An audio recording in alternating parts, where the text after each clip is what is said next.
name is Pat and I'm here to welcome you to the Tagalog Time video series and podcast where I will teach you conversational Tagalog. In my Tagalog lessons, we will break down grammar rules, we will learn common phrases that native speakers say, and we will practice so that you can feel confident speaking Tagalog to anyone you meet. Along the way, we will also talk about Filipino culture, history, and geography so that you can have some context to go along with the information we learn about the language. But first, I want to ask you, why are you learning Tagalog? Did you grow up in a home where your parents or your grandparents spoke Tagalog but you were never taught how to speak the language? Or maybe you have a special someone in your life who speaks Tagalog and you want to learn the language so that you can get to know their culture better. Or maybe you are fluent in Tagalog and you just want to understand the language a little bit better. Whatever your reason is, I'm so glad you're here. We will start from scratch, get a good foundation on the language, and build our way up. A little bit about myself. I was born in Manila. My family moved to the United States when I was 2 years old. And growing up, my parents only spoke to me in Tagalog. The only time they spoke to me in English was if I was in trouble. They wanted to make sure that I understood that I was in trouble loud and clear, so they said it in English and in Tagalog. But for the most part, my parents only spoke to me in Tagalog. Also, I watched a lot of TFC, the Filipino channel, growing up, and my family went to the Philippines every other year because we still have a lot of family over there. So all of that really helped me stay fluent in Tagalog. And it wasn't until I was already an adult when I really appreciated the fact that I was bilingual in both English and Tagalog. And I hope to help you in your Tagalog learning journey. I will mention that this Tagalog lesson is available on 2 different platforms. You can find the video on my YouTube channel, Tagalog Time Pat, or you can find the audio wherever you find your favorite podcast. I decided to have this Tagalog lesson available in these 2 different platforms because I know some people prefer the video so that they can see the images on there if they are visual learners, while others are auditory learners and prefer to just listen to the information. However you are catching this episode right now, I do encourage you to try out the other platform at a later time. For example, if you are watching the video on YouTube, maybe try out the podcast later. And vice versa, if you are listening to the podcast, maybe check out the video later. There are certain things in both the video and the podcast that are very beneficial. For example, when you are watching the video, you can see all of the words spelled out. You can see how everything is written and the pattern of all of these phrases.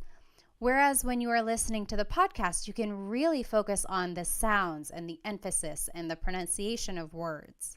The video and the podcast work different parts of your brain, so give each a try and see which one works best for you. Alrighty, let's go ahead and get started with the lesson. This is episode 1. I like to call it Tagalog Fundamentals. Our learning agenda for the lesson includes talking about the history of Tagalog. Where does the name come from? Who speaks Tagalog, like in what regions of the Philippines? And what is the difference between Tagalog and Filipino? So Filipino is actually the national language of the Philippines. How is it different from Tagalog? We'll talk about that. Then we will learn some common introduction phrases so that you can have a conversation with someone you just met. And lastly, we'll do some practice questions and apply what we learned. Alrighty, this is a picture of a river. In fact, this is the Marikina River in Metro Manila. I will just describe it to you. In the back, there are some skyscrapers, really tall buildings. In fact, this is kind of what you would see in the Philippines whenever you visit a big city. So there's skyscrapers. Most of those are probably condos, probably office buildings for both domestic or local businesses as well as international businesses too. And then there's probably some shopping centers all mixed in there as well. Around those skyscrapers, you will see a lot of houses. So big cities are very populated. A lot of traffic can be seen there. However, throughout the city, you will find pockets of nature, like this river, or even parts of wooded areas, or even nature parks where families will often relax together. So what does a river have to do with Tagalog? Well, in Tagalog, the word river is ilog. And back in the day, those who lived near the river were called taga-ilog. Taga means from, ilog means river, so these people were from the river, or also known as river dwellers. The opposite of that would be taga-bundok, from the mountain. So this was just a way to distinguish people in different regions. Taga-ilog are those who were living beside the river. And the name Tagalog comes from this phrase, taga-ilog.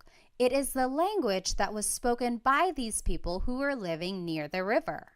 So eventually, the language was called Tagalog. Now, what is the difference between Tagalog and Filipino? Well, before the 1930s, there actually wasn't even a national language in the Philippines. At the time, Spanish and English were considered to be official languages, but there was no national language assigned yet. It wasn't until 1937 when Tagalog was declared to be the national language by the government. However, this was pretty controversial. Tagalog was only spoken in the Central Luzon area. That means people up north and people in the south did not speak Tagalog. There are lots of languages and dialects throughout the country. In fact, some people didn't even recognize Tagalog as the national language. Some people did not support this decision, but ultimately Tagalog was chosen for a number of reasons. First, Tagalog was spoken in Manila and its surrounding areas. And this is where the government had resided for many years.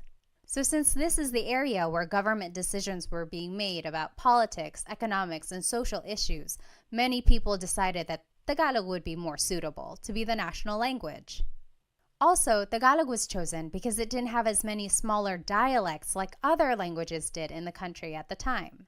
Another reason why Tagalog was chosen to be the national language was because there was an extensive amount of historical documents and books written in Tagalog. So this showed that Tagalog had already been a well-established language. Lastly, Tagalog was chosen to be the national language at the time because even though not a lot of regions spoke it fluently, it was the most widely understood language throughout various regions in the Philippines. Eventually, in 1987, it was declared that Filipino would actually be the national language instead of Tagalog. So what is the difference between Tagalog and Filipino? Well, Filipino comes from Tagalog. However, it includes loan words that are also commonly used, but come from Spanish, English, and other languages. For example, let's take the word dictionary. In Filipino, people would just say diccionario, dictionary. However, a true Tagalog purist would say talatinigan. You'll notice that the word diccionario has a lot of Spanish influence. And that is what the Filipino language is all about. It incorporates all of these loan words that have been mixed into Tagalog. So that's the main difference between Tagalog and Filipino. Tagalog is the uninfluenced language, whereas Filipino incorporates all of these loan words and influences from other countries. So speaking of, what are some of the Tagalog influences? Well, Spain colonized the Philippines from 1521 to 1898. So for over 300 years, Spain occupied the country, so it had a big effect on the Filipino culture, language, and traditions. Here are some loan words from Spanish.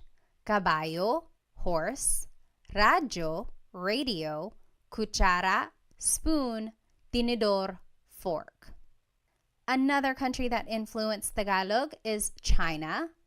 There were a lot of immigrants from the Hokkien community who were from the southern tip of China, and they immigrated to the Philippines between the 16th and 19th centuries. There are a lot of Chinese influences in the Filipino culture. For example, the cuisine, pancit and lumpia, come from the Chinese culture. Also, beliefs in feng shui and other things like that come from Chinese culture as well. Here are some Tagalog words that were influenced by China. Hikaw, earring; susi, key; ate and kuya, so older sister and older brother. Those are some words from the Chinese culture. Next, America influenced Tagalog. America occupied the Philippines between 1898 and 1946. And here are some English words that have influenced Tagalog. Wais, wise; ballpen, pen; nurse, nurse; driver, driver. Also, Japan influenced Tagalog. They occupy the Philippines between 1942 and 1945, and here are some Tagalog words that were influenced by Japanese. Karaoke, katol, which is the incense or some smoke that's used to deter mosquitoes, and then tsunami. And again, this is what the Filipino language incorporates. It adds all of these words that have been borrowed from other countries into Tagalog, whereas Tagalog purists would use other words that were more used in pre-colonial times. All right, so now let's take a look at where Tagalog is spoken throughout the Philippines. There are three main island groups in the Philippines: Luzon, Visayas, and Mindanao. Luzon is up in the north, then Visayas is in the central area, and then Mindanao is way down in the south.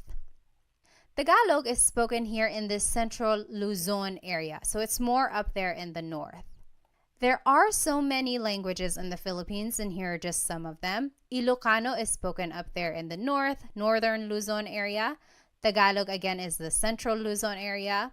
Bicolano is in the southern Luzon area. Waray is spoken in the Visayas region, also Cebuano and Bisaya. All of that is spoken in the southern areas of the Philippines. And then Hiligaynon is on the western side of the Visayas region. Now the big question is, what is the difference between language and dialect?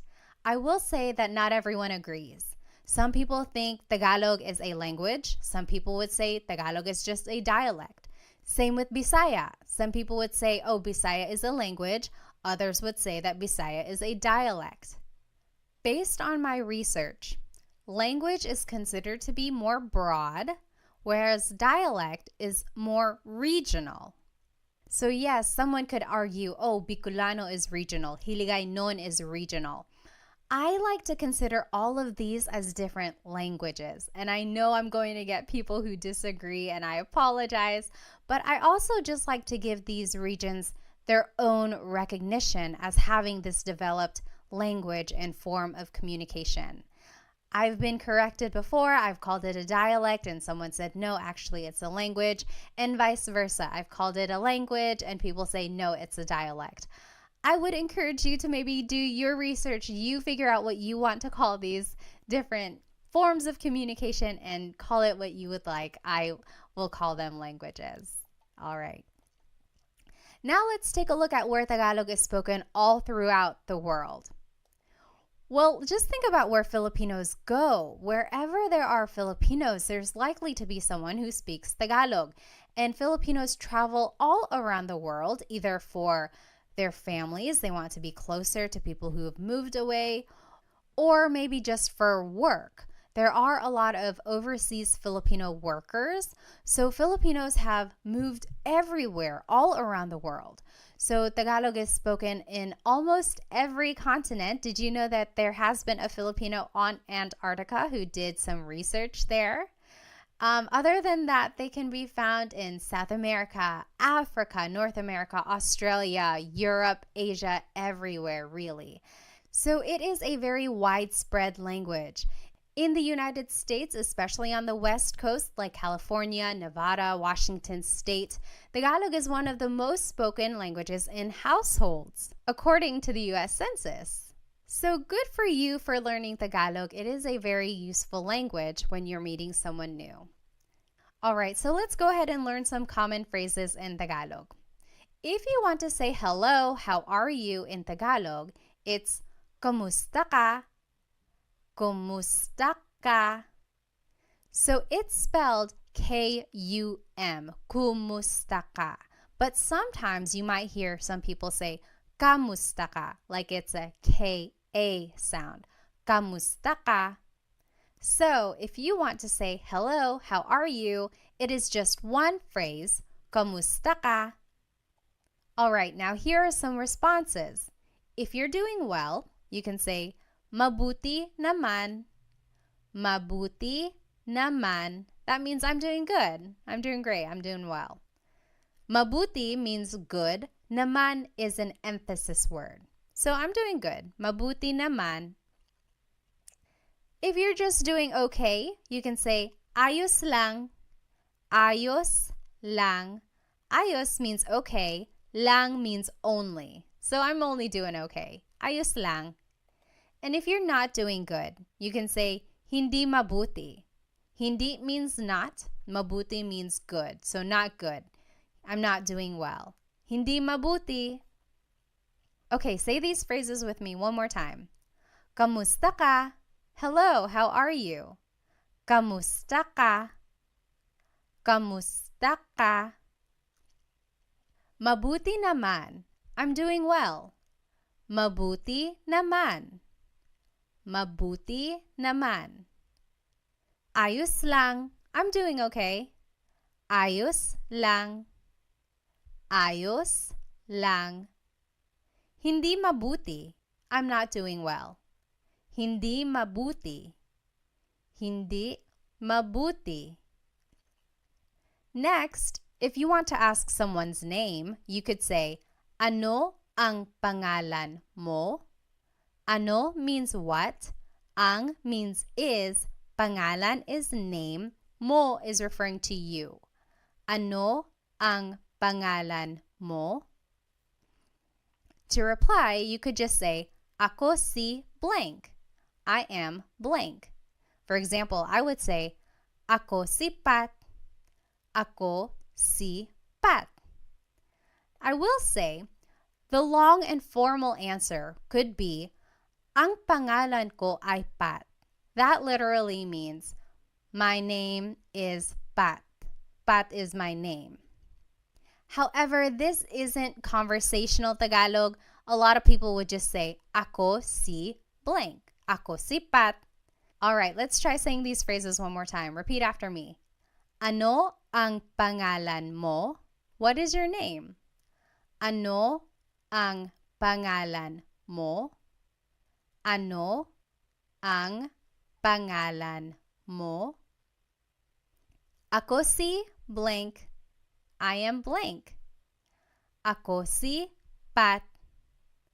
Ako si blank. All right, if you want to ask someone where they're from, you would say, taga saan ka? Taga means from. Saan means where. Ka is referring to you. Taga saan ka? Where are you from? Taga saan ka? To reply, you would say, taga blank ako. I am from blank. Taga means from. Ako means I am. Taga Manila ako. I am from Manila. Taga blank ako. All right, say these phrases with me one more time. Taga saan ka? Taga saan ka? Taga saan ka? Taga Manila ako. Taga blank ako. Taga blank ako. Next, if you want to ask about someone's age, you would say, ilang taon ka na? Ilang taon ka na? Ilan means how many. Taon means year. Ka is referring to you. Na means already. Ilang taon ka na? Ilang taon ka na? To reply, you would just say, blank ako. I am blank. 30 ako. I am 30. Blank ako. Usually, when someone is saying their age, they use Spanish numbers. So an 18-year-old might say, 18 ako. I am 18. But you could also say it in Tagalog or in English. 30 ako. Let's say these phrases one more time. Ilang taon ka na? Ilang taon ka na? Ilang taon ka na? Blank ako. 30 ako. Blank ako. The long form of your answer could be, ako ay 30 taong gulang. That literally means, I am 30 years old. Again, this is not so much conversational Tagalog. It's more common for someone to just say, 30 ako. Next, you can ask someone, ano ang trabaho mo? What is your job? Ano means what? Ang means is, trabaho means job, mo is referring to you. Ano ang trabaho mo? Ano ang trabaho mo? Your response would be, blank ako. So very similar to the last response. I am blank. I am a blank. For example, I could say, nurse ako, teacher ako. And here's just some vocabulary on some professions. Guro, teacher. Nurse, nurse. Doktor, doctor. Abogado, lawyer. So you could say, guro ako, nurse ako. All right, say these phrases with me one more time. Ano ang trabaho mo? Ano ang trabaho mo? Ano ang trabaho mo? Blank ako. Nurse ako. Guro ako. The long form answer would be, ako ay isang nurse. Literally, I am a nurse. Ako ay isang nurse. Again, this is not conversational Tagalog. More people would just say, blank ako, nurse ako. Next, someone might ask you, may asawa ka na ba? Are you married? May asawa ka na ba? May means to have. Asawa is a spouse. Ka is referring to you. Na means already. Ba is a question word. May asawa ka na ba? May asawa ka na ba? Your response would be, oo, yes, wala, or hindi, no, wala pa, not yet. So repeat after me, may asawa ka na ba? May asawa ka na ba? And you say your answer, oo, yes, wala, no, wala pa, not yet. Next is a very similar question. May anak ka na ba? May means to have. Anak means child. Ka is referring to you. Na means already. And ba is a question word. May anak ka na ba? Do you have any kids? May anak ka na ba? May anak ka na ba? Your response would be the same as the last question. Oo, yes. Wala or hindi, no. Wala pa, not yet.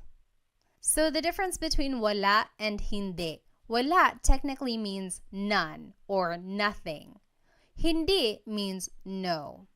And since the question has the word may, which means do you have, it's almost like a quantity, then you could answer with wala, none. I have none yet. I don't have any kids yet. So wala, none.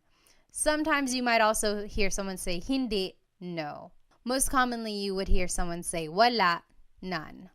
If you do want to answer and say that you do have kids, you can add the number of kids in your response. Oo, may dalawang anak na ako. Let's review some Tagalog numbers. Isa, 1, dalawa, 2, tatlo, 3, apat, 4, 5, 5. Now, if you listen again to the response, it's oo, may dalawang anak na ako. When the number ends with a vowel, like dalawa, ends with the letter A, you have to add an NG at the end when you respond. So, oo, may dalawang anak na ako. So instead of saying may dalawa anak na ako, you have to add an NG to the end of the word dalawa so that it connects to the word anak. It's almost like you're saying two of child. You have two children. And you add this NG to the end of any number when it ends with a vowel. So, isa, dalawa, tatlo, 5, 5. But for the word apat, 4, it ends with a consonant. You would have to add the word na before the word anak. So, oo, may apat na anak na ako. So anytime the number ends with a consonant, you add the word na. All right. Say that again with me. May anak ka na ba? May anak ka na ba? Do you have any kids? May anak ka na ba? And your response, oo, yes. Wala or hindi, no. Wala pa, not yet. And to talk about how many kids you do have, you could say, oo, may dalawang anak na ako, and just fill in the number in the phrase. Lastly, to get to know someone, you can ask them, ano ang hilig mo? What are your hobbies? Ano means what, ang means are or is, hilig means your likings or things that you like. Mo is referring to you. Ano ang hilig mo? What do you like to do? What are your hobbies? Your response would be, mahilig ako blank. I like to blank. And here are some examples of some hobbies. Mahilig ako magluto, to cook, magluto, magbasa, to read, magbasa, manood ng TV, watch TV, manood ng TV, sumayaw, dance, sumayaw, mag-exercise, to exercise, mag-exercise. Now, this is a great Taglish tip. When you don't know a verb in Tagalog, you can use the mag pattern. So mag-exercise is just the way to say exercise. That's commonly how people would say it. If you wanted to say that you like to swim, but you don't know how to say swim in Tagalog, you could say, mahilig ako mag-swim. I like to swim. Later on, go back and look up what to swim is in Tagalog. Then you can say, mahilig ako lumangoy, lumangoy. So I am a big supporter of using Taglish, especially while you are learning Tagalog. The main focus here is to learn the patterns and formation of phrases. And over time, you will learn more Tagalog vocabulary so that you can fill it into these phrases. But in the meantime, feel free to put English words wherever you need to. All right. Now, I always get asked, how do you use the word po? The word po is a part of speech that is used to show respect.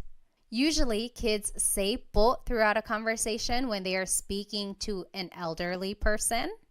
Or adults even say po when they are trying to be respectful either to someone in authority or someone older than them.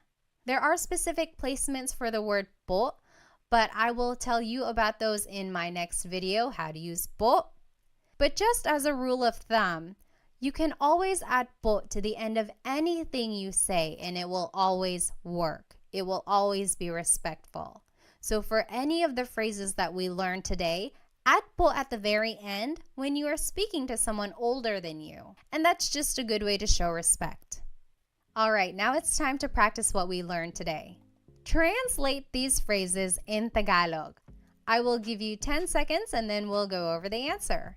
Okay, so the first phrase that we're going to translate to Tagalog is, what is your name?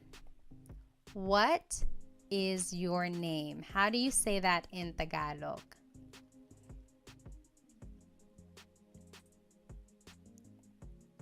Ano ang pangalan mo? Ano ang pangalan mo? What is your name? Ano ang pangalan mo? Now, how would you reply in Tagalog? If someone asked you, ano ang pangalan mo? How would you reply in Tagalog?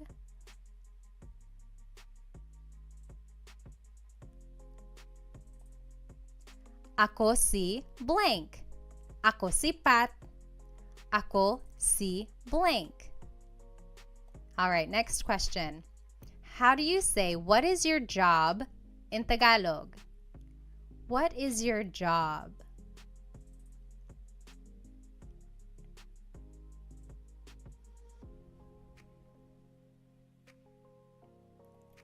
Ano ang trabaho mo?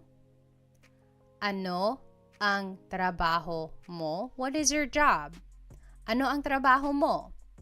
Now, how would you reply in Tagalog?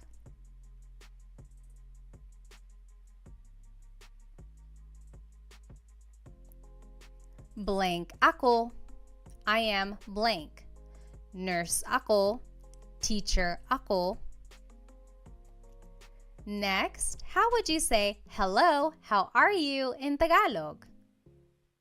How do you say hello, how are you in Tagalog?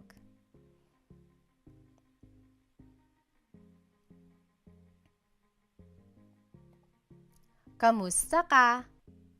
Kamusta ka? Kamusta ka?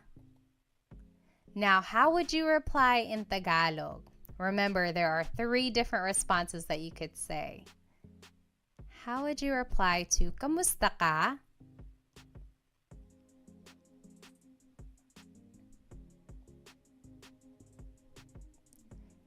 If you're doing well, you could say mabuti naman. Mabuti naman. If you're doing okay, you could say ayos lang. Ayos lang. And if you're not doing so good, you can say hindi mabuti. Hindi mabuti. All right, now how do you say, are you married in Tagalog? Are you married?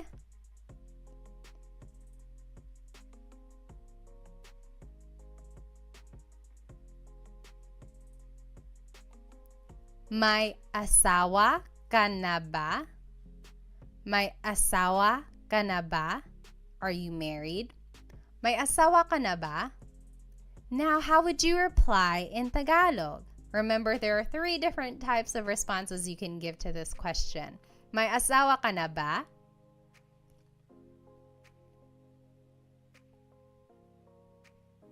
You can say, oo, yes, oo, or wala, hindi, no, wala, hindi, or wala pa, not yet, wala pa. How do you say, where are you from in Tagalog? Where are you from?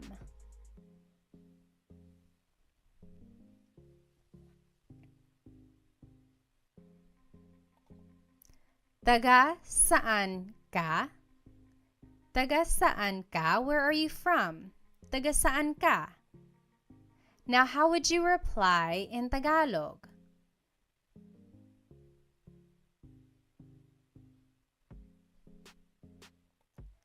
Taga blank ako. Taga Manila ako. I'm from Manila. Taga blank ako. All right, how would you ask, how old are you in Tagalog? How old are you?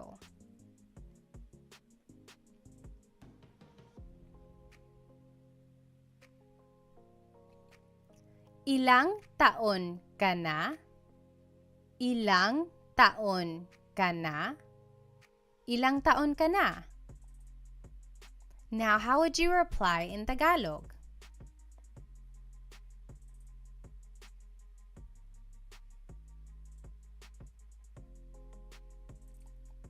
You can say blank ako. For example, I would say 30 ako. So blank ako. All right, next question. How would you ask, do you have any kids? Do you have any kids in Tagalog?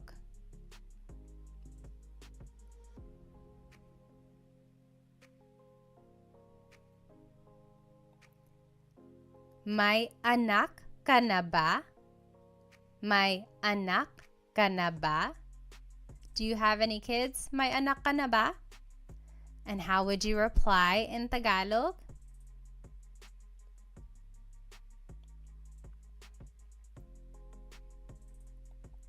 You can say, oo, yes. Wala or hindi, no. Wala pa, not yet. And if you wanted to be specific and say how many kids you do have, it would be my blank anak na ako. May dalawang anak na ako. I have 2 kids. Or may apat na anak na ako. I have 4 kids. So that would be the sentence structure if you wanted to say how many kids you do have. Lastly, how would you ask someone, what are your hobbies in Tagalog? What are your hobbies?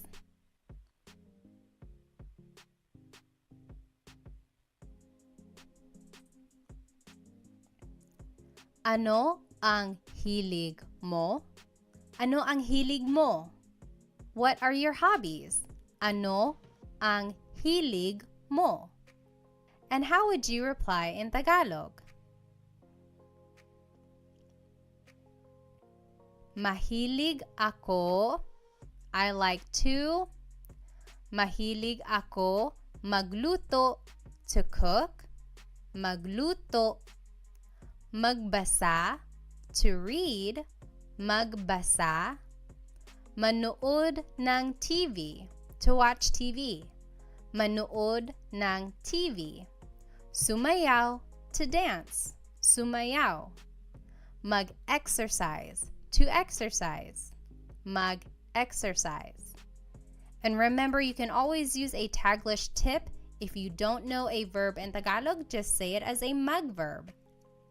Mahilig ako mag-swimming. Mahilig ako mag-shopping. And later on, go back and try to figure out what these words are in Tagalog. So to swim is lumangoy. Mahilig ako lumangoy. All right, we learned a lot today. We learned about the history of Tagalog. We learned where it's spoken and some influences of it. Then we learned some common phrases that hopefully you can start using when you meet someone new. And then we practiced. I encourage you to maybe write these phrases down on a note card. Write the English translation on one side and the Tagalog translation on the other side. And then just review them throughout the day. Practice really does make perfect. Try using these phrases to a native speaker that you know. Or if you don't have anyone you can speak to right now, really try practicing these note cards on your own. And a lot of people I meet get really nervous about their accent. I always say, ignore the accent. Forget about it for now. The accent will come the more you practice. I will say that even I have an English accent when I'm speaking Tagalog sometimes too. It usually comes out when I'm nervous or if I'm speaking too fast. But really, that doesn't matter. What matters in the end is that you are able to communicate in Tagalog. Be sure to subscribe to my YouTube channel for more Tagalog lessons and follow me on my other social media platforms. Thank you so much for joining me in this Tagalog lesson. In my next lesson, I will talk about how to use po when you want to be respectful. I hope to see you there. Paalam!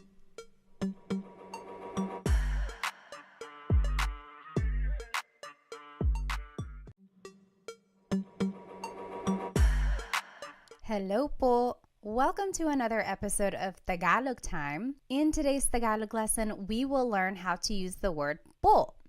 If you have ever listened to a Tagalog conversation, specifically between two people who have a significant age gap, maybe a younger person and an older person, then you have likely heard them use the word po. So what is this word? Why is it used when people are speaking Tagalog? And how do you use it? We will go over all of that in today's episode. So today's lesson agenda will be all about the word po. We will go over the who, what, where, when, why, and how of using it. We will talk about the history of it, where it probably came from. We will learn all of the different placements for it, and then we will practice where to put po in certain phrases at the end of the lesson. So first things first, what is po? Po is a part of speech that is used in Tagalog to show respect. I always tell the kids' classes that whenever you are speaking to an adult, you always have to use po. However, adults can also use po whenever they are speaking to someone who's older than them or if they're speaking to authority, and we'll go over that in just a minute. It's important to note that there really is no direct English translation for the word po. The closest things I can think of in English that are similar to the word po are the words ma'am and sir.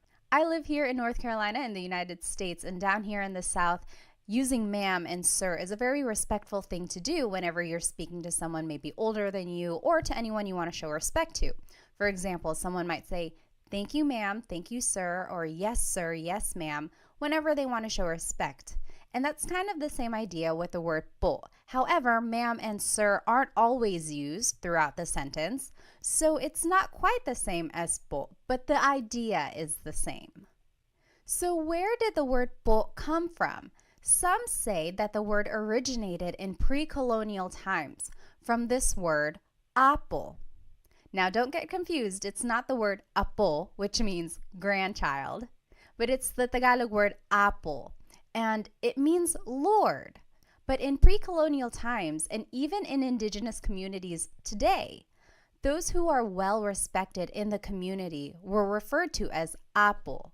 That was kind of their title. That's what they were called. Just to tie it in with some current events, you might know the name Apo Wang Od.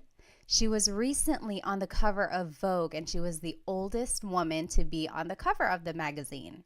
She is a Filipino woman who comes from an indigenous community called Kalinga, and she is known for her tribal tattoos. She's one of the few people who still do these tattoos in the area, so it really is such a special thing. But again, she is called Apo in the community because she is well respected. And so with the word po, people think that it comes from this word apo. For example, back in the day, someone might have said, "Oo, apo, yes, Lord." And then eventually it was so commonly used that it was just shortened to the word po, and it was added throughout the sentence to show respect when someone was speaking. So that's kind of an accepted idea of where the word po came from.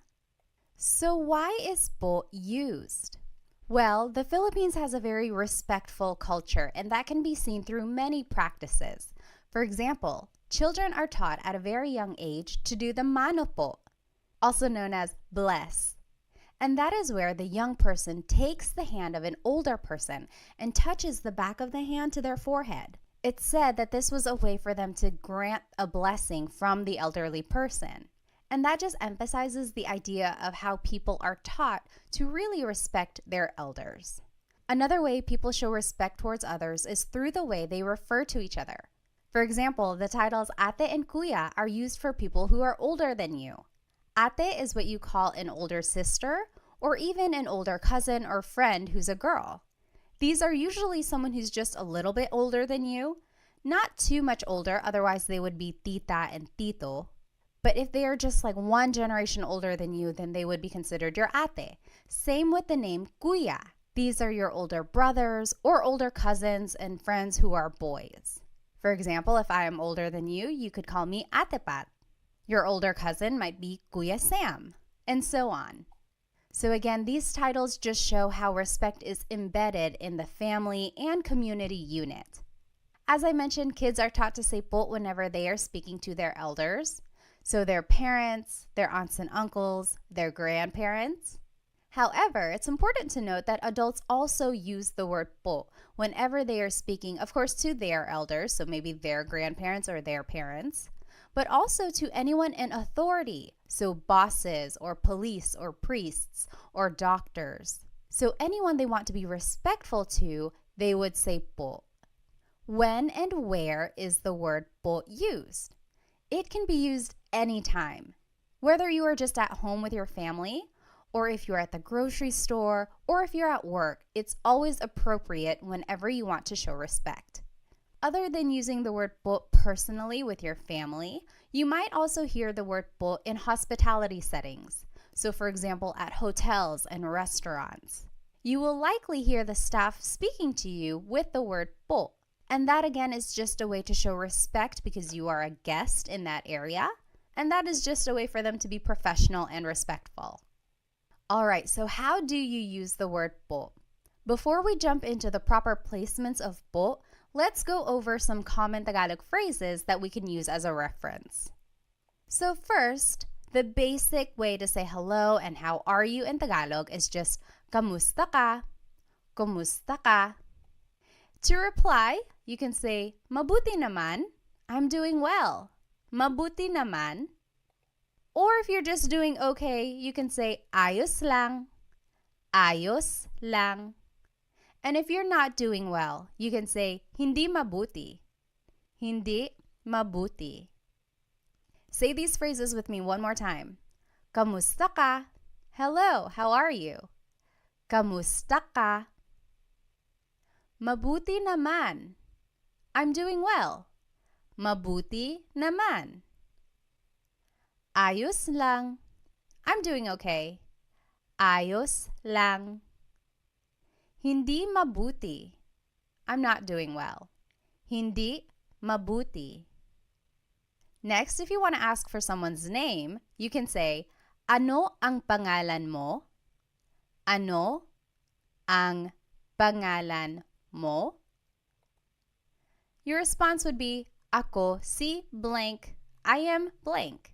I would say, ako si Pat. Ako si blank. Next, if you want to ask where someone is from, you can say, taga saan ka? Where are you from? Taga saan ka? To reply, you can say, taga blank ako. I am from blank. Taga Manila ako. Taga blank ako. Let's say these phrases one more time. Ano ang pangalan mo? What is your name? Ano ang pangalan mo? Ako si blank. I am blank. Ako si Pat. Ako si blank. Taga saan ka? Where are you from? Taga saan ka? Taga blank ako. I am from blank. Taga Manila ako. Taga blank ako. Next, if you want to ask how old someone is, you can say, ilang taon ka na? How old are you? Ilang taon ka na? To reply, you can say, blank ako. I am blank. 30 ako. Blank ako. Next, if you want to ask about someone's job, you can say, ano ang trabaho mo? Ano ang trabaho mo? To reply, you can say, blank ako. I am a blank. Nurse ako or teacher ako. Let's say these phrases one more time. Ilang taon ka na? How old are you? Ilang taon ka na? Blank ako. I am blank. 30 ako. Blank ako. Ano ang trabaho mo? What is your job? Ano ang trabaho mo? Blank ako. I am a blank. Nurse ako. Blank ako. Alright, so we learned some common phrases. Now let's see where po would go in these phrases. First, the most common placement for po is that it is the second word in the sentence. For example, saan po ang CR? Saan means where, po is a sign of respect, ang means is, CR stands for comfort room. It's what they call the bathroom in the Philippines sometimes. So saan po ang CR means where is the bathroom? So po is the second word in this question. Another example is natutulog po siya. Natutulog means sleeping. Po is a sign of respect. Siya means he or she. It's gender neutral. So we would have to find more of the context clues about this phrase. But this essentially means he or she is sleeping. Natutulog po siya. Again, po is the second word in this phrase.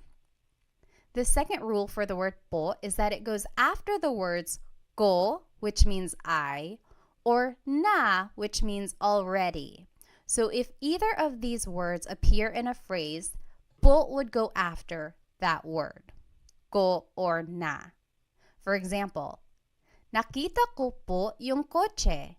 Nakita means saw. Ko means I. Po is a sign of respect. Yung means the.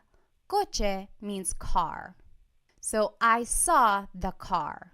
Nakita ko po yung kotse. Po is after the word ko. Another example, kumain na po ako. Kumain means ate. Na means already. Po is a sign of respect. Ako means I. So, I already ate. Kumain na po ako. Po goes after the word na. Lastly, po goes after a set phrase. For example, maraming salamat po. Thank you very much. Maraming salamat po. Also, it can go after the phrase magandang umaga po. Good morning. So these are just some set phrases and po goes after them. I will note that if you don't remember these po placements, you can always add po at the end of anything you say, and it will always work. It will be respectful. It might not be the most common placement for the word po, but it does the job. So if you don't remember that po goes after the word ko or after the word na, just add it to the end of the phrase and you will be respectful. And that's the ultimate goal. All right. Now let's talk about po pronouns. This is very important. Whenever we are using the word po, you have to change the singular you pronoun to the plural you pronoun. For example, the word mo turns into the word nyo. The word ko turns into the word kayo. Depending on the sentence, mo means you or your, and ko means I or my. And these are singular pronouns. So anytime you are using the word po, you have to use the plural you pronoun, nyo and kayo, respectfully. And they do this in other languages as well. They do this in French. I took 5 years of French between high school and college. And anytime you refer to someone in a respectful way, you have to use the plural you pronoun. And you do this even if you are just speaking to one person. So that can get a little confusing. People always ask, so if I'm only speaking to one person, but I'm still using the word po, I still have to refer to them in the plural you? Yes, you do. So anytime you are trying to be respectful and you are using the word po, you have to use the plural you pronoun. And we will see how that works in these examples. So just to review the common phrases we just learned, kamusta ka? Hello, how are you? Mabuti naman, I'm doing well. Ayos lang, I'm doing okay. Hindi mabuti, I'm not doing well. Now, if we want to be respectful, let's see where po would go in these phrases. Kamusta ka turns into kamusta po kayo. So po is the second word in this question. And then ka becomes kayo. So that is an example of where the singular you pronoun becomes a plural you pronoun. So kamusta ka becomes kamusta po kayo. Next, mabuti naman becomes mabuti naman po. So that's just a set phrase. It would go at the end of that. Very similar, ayos lang becomes ayos lang po. Again, it just goes at the end because it's a set phrase. And then lastly, hindi mabuti becomes hindi mabuti po. Again, that's just a set phrase. You might hear someone say, hindi po mabuti. I've heard that before, so it can also be the second word in this phrase, hindi po mabuti. But since it's a set phrase, I would add it to the end, hindi mabuti po. So those are some examples of where po would go. Just some more common phrases. Let's review. Ano ang pangalan mo? What is your name? Ako si Pat. I am Pat. Taga saan ka? Where are you from? Taga Manila ako. I am from Manila. Now let's see where po would go in these phrases. Ano ang pangalan mo becomes ano po ang pangalan nyo? So po is the second word here, goes right after the word ano. And then mo becomes nyo. So again, the singular you pronoun becomes a plural you pronoun. Next, ako sipat becomes ako po sipat. Po is the second word in this phrase. Taga saan ka becomes taga saan po kayo. So this po placement does not really fall into any of the three major placements that we learned. But I do want to point out that ka becomes kayo. Again, that is where the singular you pronoun becomes a plural you pronoun. And lastly, to respond, taga Manila ako becomes taga Manila po ako. So in this case, po is the third word, so it doesn't really fall into any of the categories that we learned earlier. But when in doubt, you can always add po to the end. Taga Manila ako po. That will also work. In fact, when I was a kid, that's what I was taught. Just always add po to the end of anything you say. The more you hear people speaking Tagalog, you'll catch on to where po typically goes. You'll hear the flow of the sentence, and you'll learn where po might and might not go. Alrighty, ilang taon ka na means how old are you? 30 ako. I am 30. Ano ang trabaho mo? What is your job? Nurse ako. I am a nurse. Let's see where po would go in these phrases. Ilang taon ka na becomes ilang taon na po kayo. So po goes after the word na anytime it appears in a phrase. And then ka becomes kayo. So ilang taon na po kayo? How old are you? 30 ako becomes 30 po ako. So po is the second word placement there. Ano ang trabaho mo becomes ano po ang trabaho nyo. Po is the second word placement here. And then mo becomes nyo. And lastly, nurse ako becomes nurse po ako. Po is the second word placement in this phrase. All right, let's try some practice questions. Just to review, these are the three common placements of po. Usually it's the second word placement in a phrase, or it goes after the words ko or na if either of them appear in a phrase. And lastly, it goes after a set phrase.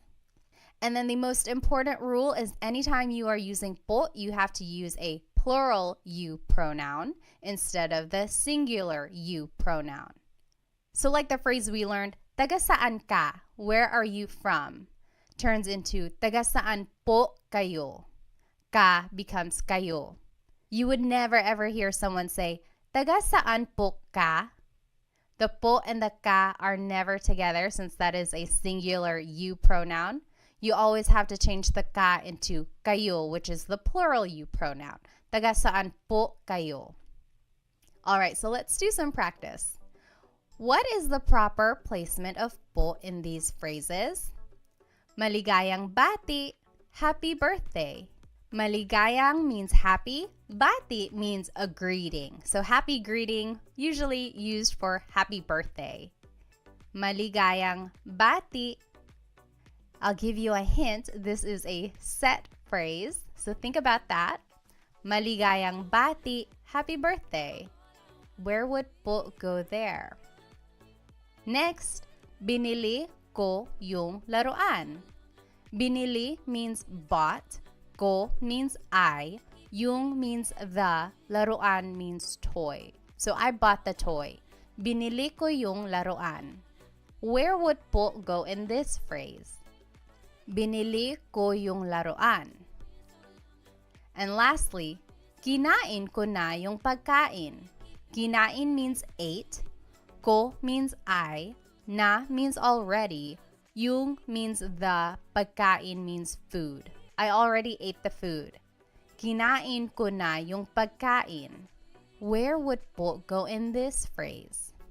Take a minute and try to think of where you would put po in these phrases.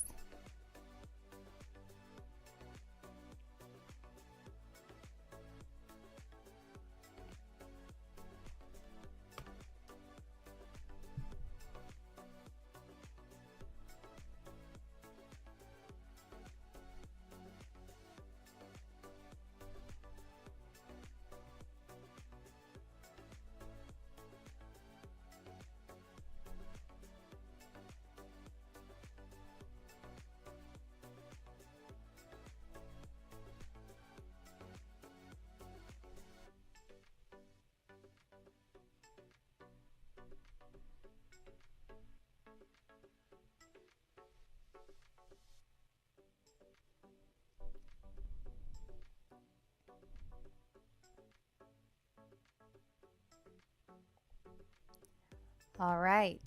Maligayang bati becomes maligayang bati po. So that is a set phrase, so po would just go at the end of that. Maligayang bati po. Next, binili ko yung laruan. I bought the toy. Becomes, binili ko po yung laruan. Po would go after the word ko in this phrase. Lastly, kinain ko na po yung pagkain. So remember, one of the rules was it goes after the word ko or na if either of them appear in the phrase. What if they both appear in the phrase? It would just go after both of them. So kinain ko na po yung pagkain. Po goes after the word na, which is after the word ko. So did you get it right? I hope you did. It does take some practice, but remember you can always add po to the end of your sentence. All right, so just a quick note. What is the difference between po and ho? For example, someone might say ano po, which means what? Someone else might say ano ho, which also means what? What is the difference between po and ho? Well, both are a sign of respect. They have the same placement rules that we just learned. However, ho is considered to be a little bit more informal and po is formal. Some people might use the word ho when they are speaking to an elderly person who is not really close to them or a stranger who they don't really know well. For instance, some people use the word ho when they are speaking to an older person who they don't really know very well. So maybe an older stranger or just an older acquaintance, they might use the word ho. Whereas po is really saved for older people in their family, people they really know and want to formally respect. I personally don't use the word ho very often. I just use po for everyone when I want to be respectful. However, I have heard people use the word ho whenever they're speaking to someone kind of informally, but also still respectful. You might hear it in movies or Filipino shows or things like that. Just know that it is equivalent to the word po, but just a little bit less formal. Alrighty, so we learned a lot today. We learned the placements of po. We learned a little bit about the history, where it comes from, how to use it, when and where. And then we were able to practice a little bit. So I encourage you, maybe when you are speaking to your parents or to your grandparents, just practice saying po, even if it's in English. Try adding po to anything you say at the end, even if it's an English phrase. That way you can get in the habit of using po and being respectful towards others in this way. If you would like to stay connected and get notified whenever I have a new Tagalog lesson, I encourage you to subscribe to my YouTube channel. And please follow me on my other social media platforms. I have a lot of other good content there as well. I'll see you in our next Tagalog lesson. Paalam!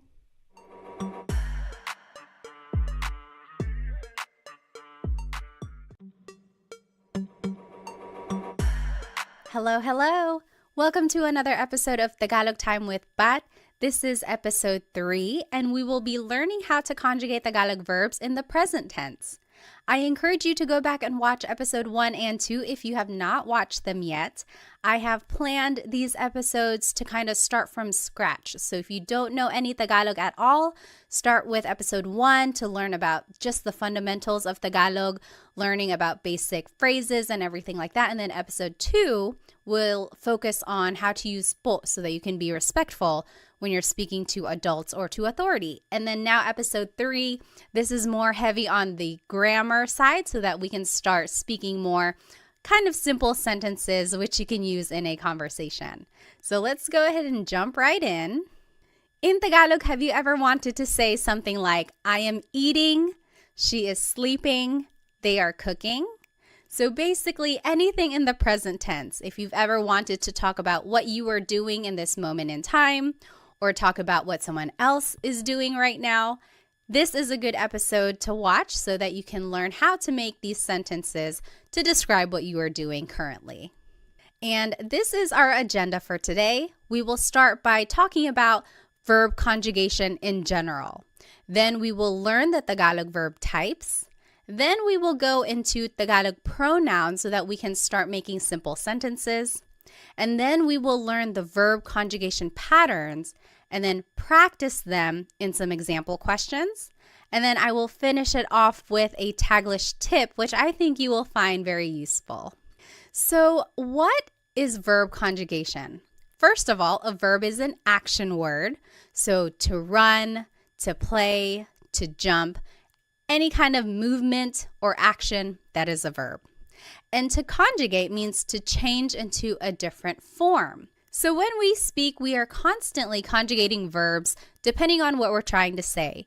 If we are talking about something that happened yesterday, we conjugate the verb in the past tense. If we are talking about what we will be doing tomorrow, we conjugate the verb in the future tense.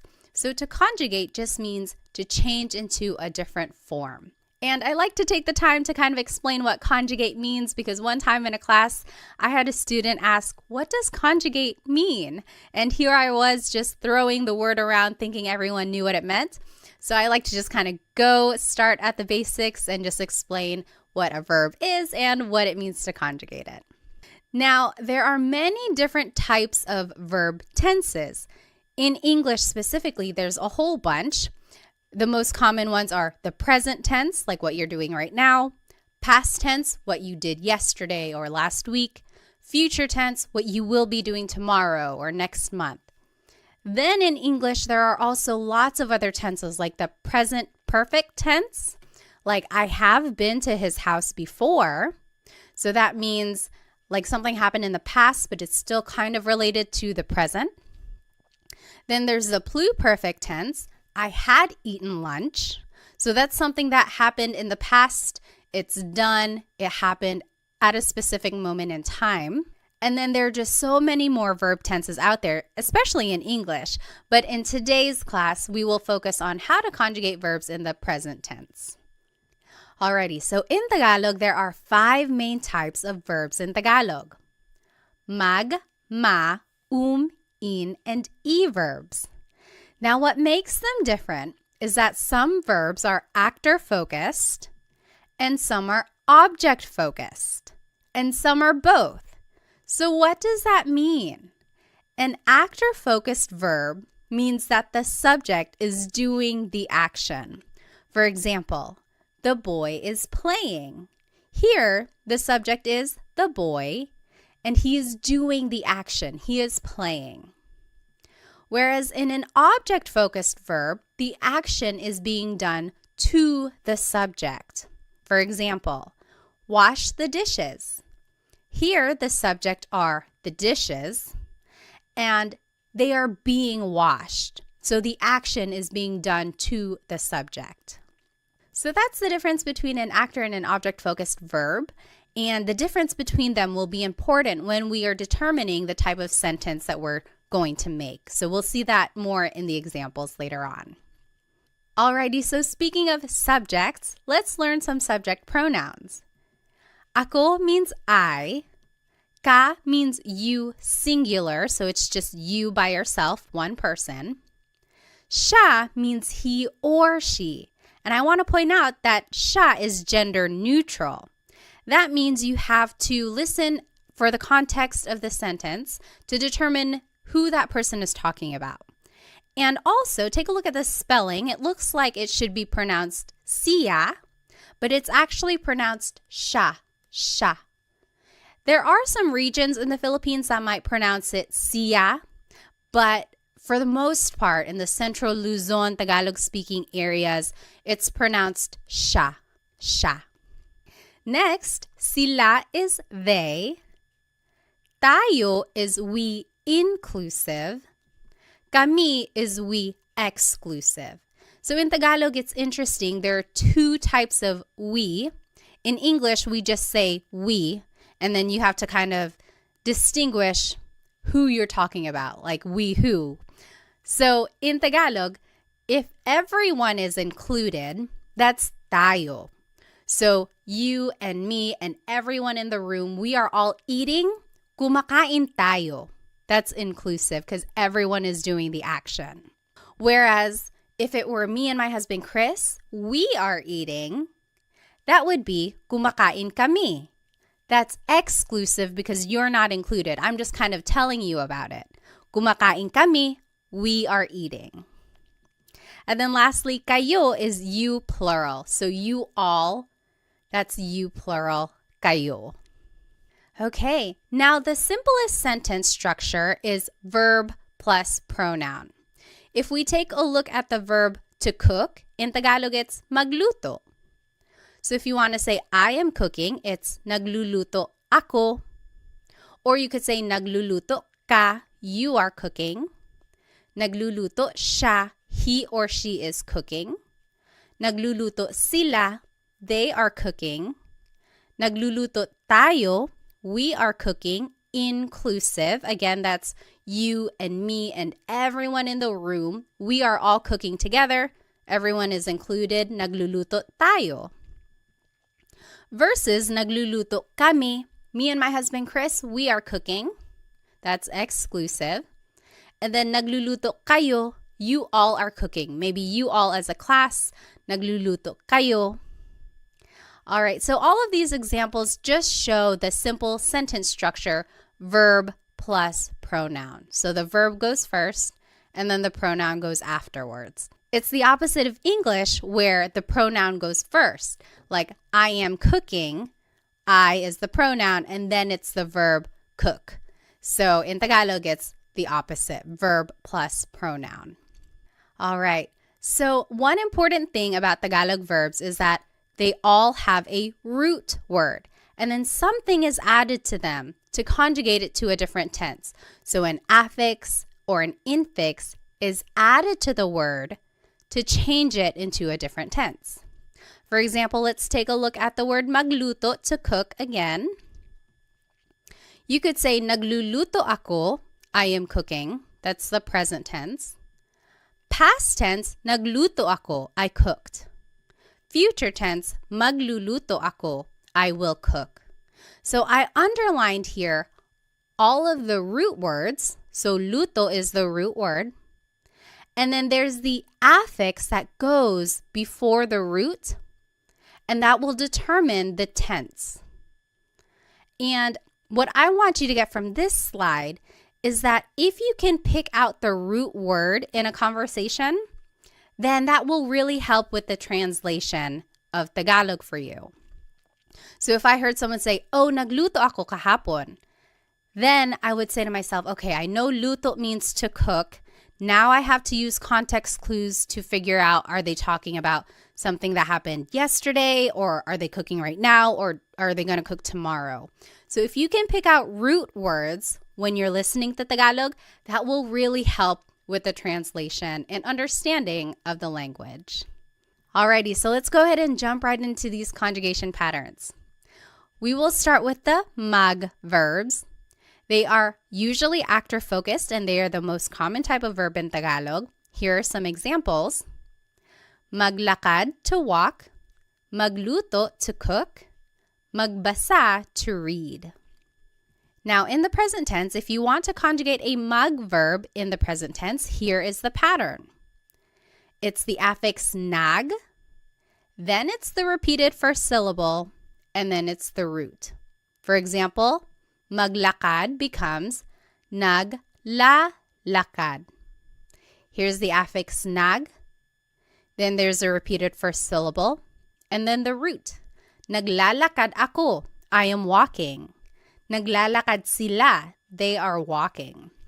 Alrighty, let's take a look at magluto, to cook.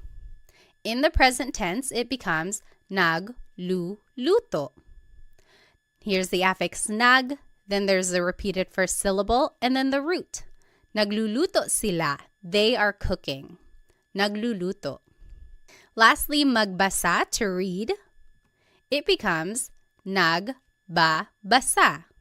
Here's the affix nag, then there's a repeated first syllable, and then the root.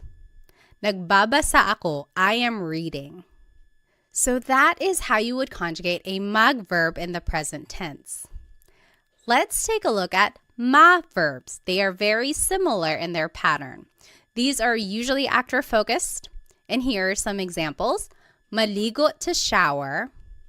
Matulog, to sleep. Manood, to watch. In the present tense, if you want to conjugate a ma verb, here's the pattern. Now the affix is na, then it's the repeated first syllable and then the root. So maligo, to shower, will be naliligo. Naliligo ako, I am taking a shower. Naliligo siya, he is taking a shower. You jot it down on your paper. What do you think matulog and manood will be in the present tense? And feel free to pause the video if you need. All right, matulog in the present tense, to sleep, is going to be natutulog. The affix is na, then there's a repeated first syllable, and then the root. Natutulog ako, I am sleeping. Natutulog.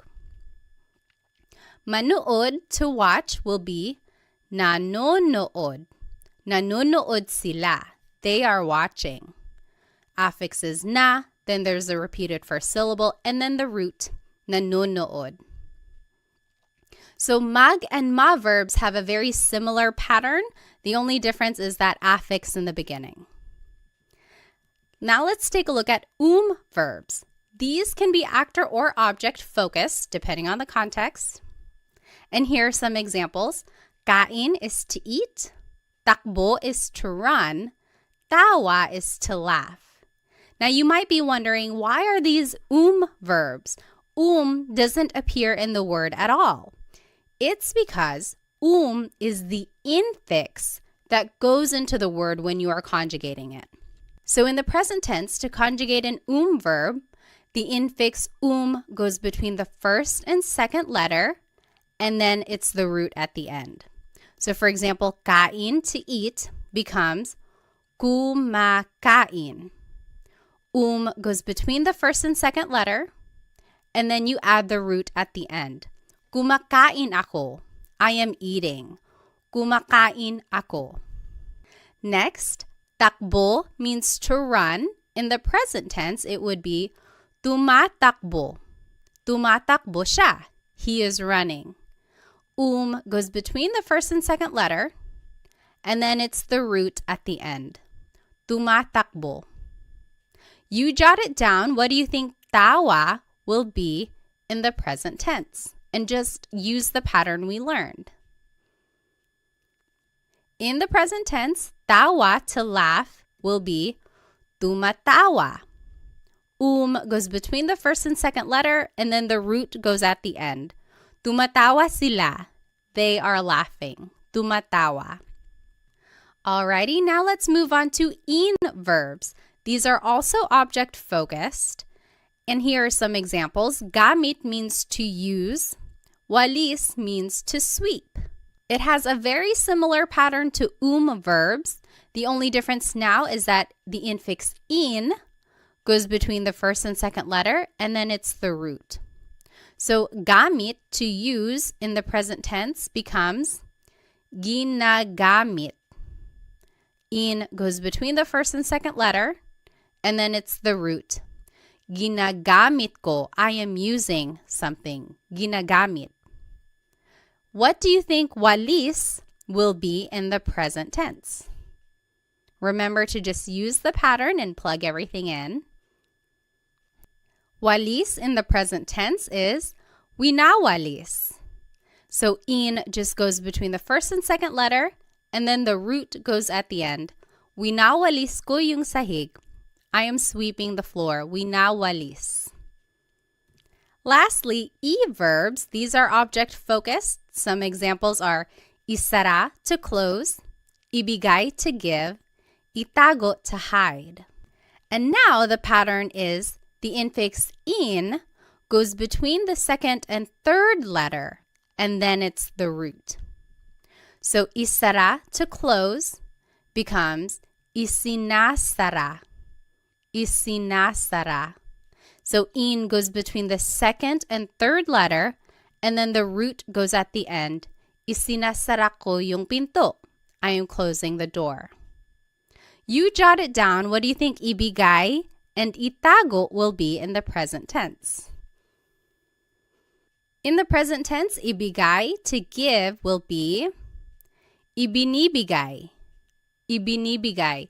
In just goes between the second and third letter, and then it's the root at the end. Ibinibigay. So, ibinibigay ko, I am giving something to someone. Lastly, itago, to hide, in the present tense will be itinatago. Itinatago. The in just goes between the second and third letter, and then the root goes at the end. Itinatago. All right, so those are the conjugation patterns for the 5 different types of verbs in Tagalog. So as you can see, there are some similarities among the patterns. You just kind of have to figure out what type of verb it is and then go from there. So I always get asked, how are verbs categorized? Why are some verbs mag, some are ma, some are some are in, some are e? And I've looked it up, and honestly, I have not found a consistent answer for that question. I think it goes back to baybayin, the ancient Philippine script. And back in the day, all of these verbs were just organized into these categories, and it was passed down throughout the years. And as Tagalog has evolved over time, all of these verbs have just been accepted into these categories. Unfortunately, there is no rhyme or reason that I know of to explain why magluto is a mag verb, whereas matulog is a ma verb. I'm not quite sure why they were organized like that. But my biggest tip is to really listen when a native Tagalog speaker is conjugating these verbs, and then make a note of that so that you can conjugate it that way in the future. So it's just a matter of acquiring more vocabulary and then using the verbs in those ways in the future. Now, if anyone does know the answer to that, like why are verbs organized in these groups, please let me know because I would love to share it. I have not been able to find a consistent answer to explain why they are the way they are. All right, so now let's go ahead and practice. I'm going to go ahead and turn my video off so that I can use the whole screen. All right, so in this top left corner are the verb patterns that we just learned. Under that are the subject pronouns we learned. Ako is I, ka is you, siya is he or she, sila is they, tayo is we, inclusive, kami is we, exclusive, kayo is you, plural. Then here is the simple sentence structure, verb plus pronoun. And then here are some vocabulary terms to indicate present tense. So ngayon means right now. Ngayong araw means today. And here are some examples. So number 1, I am cleaning right now. Maglinis means to clean. Number 2, she is eating. Kain means to eat. Number 3, you all are cooking. Magluto means to cook. Number 4, we are walking. Maglakad, inclusive. Number 5, they are sleeping. Matulog. And number 6, we are watching TV. Manood, exclusive. So let's do number 1 together just so we are all on the same page. Remember our sentence structure here, verb plus pronoun. So the verb for to clean is maglinis. In the present tense, it's naglilinis. So mag verbs, remember the pattern is affix nag, then there's a repeated first syllable, and then the root. Naglilinis, then I, the subject pronoun for I is ako. And then right now, ngayon. Naglilinis ako ngayon. I am cleaning right now. Naglilinis ako ngayon. You take a minute and do the last 5 questions and then we'll go over it. And feel free to pause the video now if you think you'll need more time.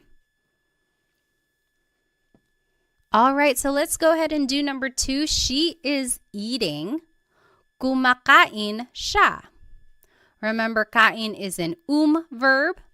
So the pattern for verbs is the infix goes between the first and second letter, and then it's the root. Kumakain siya. Number 3, you all are cooking. Nagluluto kayo. Nagluluto kayo. Number 4, we are walking. Naglalakad tayo. So remember, inclusive means everyone is doing the action. Tayo is the inclusive form of we. Number 5, they are sleeping. Natutulog sila.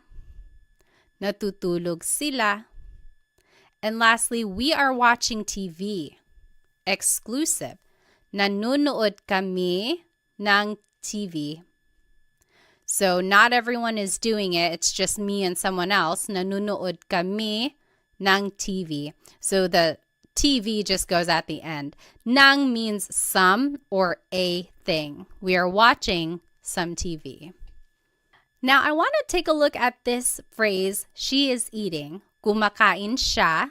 Kain is a good example of a verb that can be actor or object focused. So we just learned kumakain siya. She is eating. But you could also say, kumakain siya ng kanin. She's eating some rice. Or kumakain siya ng saging. She's eating a banana. So ng can mean some or a thing. And in all of these examples, kain is being conjugated as an verb. But you could also say, kinakain niya yung cake. She is eating the cake. Or, kinakain niya yung pandesal. She's eating the pandesal. Pandesal is like a sweet bread that's usually eaten for breakfast. So these last two examples, kain is being conjugated as an in verb. What's the difference here? When kain is being conjugated as an verb, it is an actor-focused verb. So in these examples, it's like asking, what is she doing? Oh, she's eating. She's eating some rice. She's eating a banana. What is she doing? Versus when it's an object-focused verb, it's almost like you're asking, what is she eating? Oh, kinakain niya yung cake. She's eating the cake. Or kinakain niya yung pandesal. She's eating the pandesal. So when it's an actor-focused verb, it's more answering the question, what is she doing? In an object-focused verb, it's like answering the question, what is she eating? So there you can kind of see the shift in the focus of the sentence. Is it more focused on what the subject is doing or focused on what the subject is eating? So I think that's very interesting how the verbs can take on a different kind of focus depending on the context of your sentence. All right, so let's go back to the examples we just did. If you look closely, you'll notice that all of these examples are mag, ma, or verbs. That is because they are all actor-focused, meaning you can use a subject pronoun like we were using. However, if you want to use an in or verb, now you have to actually use a possessive pronoun. And the idea here is that for in or verbs, since the object is the focus of the sentence, it's almost like you are in possession of that object, so you have to use these possessive pronouns. So let's take a look down here in the bottom left corner. Here are possessive pronouns. Ko means my or I. Mo means your or you singular. Niya means her or his, he or she. Nila means their or they. Natin means our or we inclusive. Namin means our or we exclusive. Ninyo means your or you plural. So you might be wondering, how can it mean my or I, your or you? Because you can use these pronouns in different ways. So you could say like, bahay ko, my house. Or bahay mo, your house. So when you're attaching it to an object, it takes on the possessive quality of like my or your or his or her. But when you're using it in a sentence with an object-focused verb, then it takes on the translation of I, you, he or she. So now this is the sentence structure we will be using when we use an in or verb. Verb plus pronoun like we were just doing. Then it's the word yung. And then it's the noun. A very similar word is ang, A-N-G. That also means the. However, yung is specific. It's like that thing. So for our purposes, let's just use yung because it's a little bit more specific to the examples we will be going over. And then again, here are some vocab words to indicate present tense.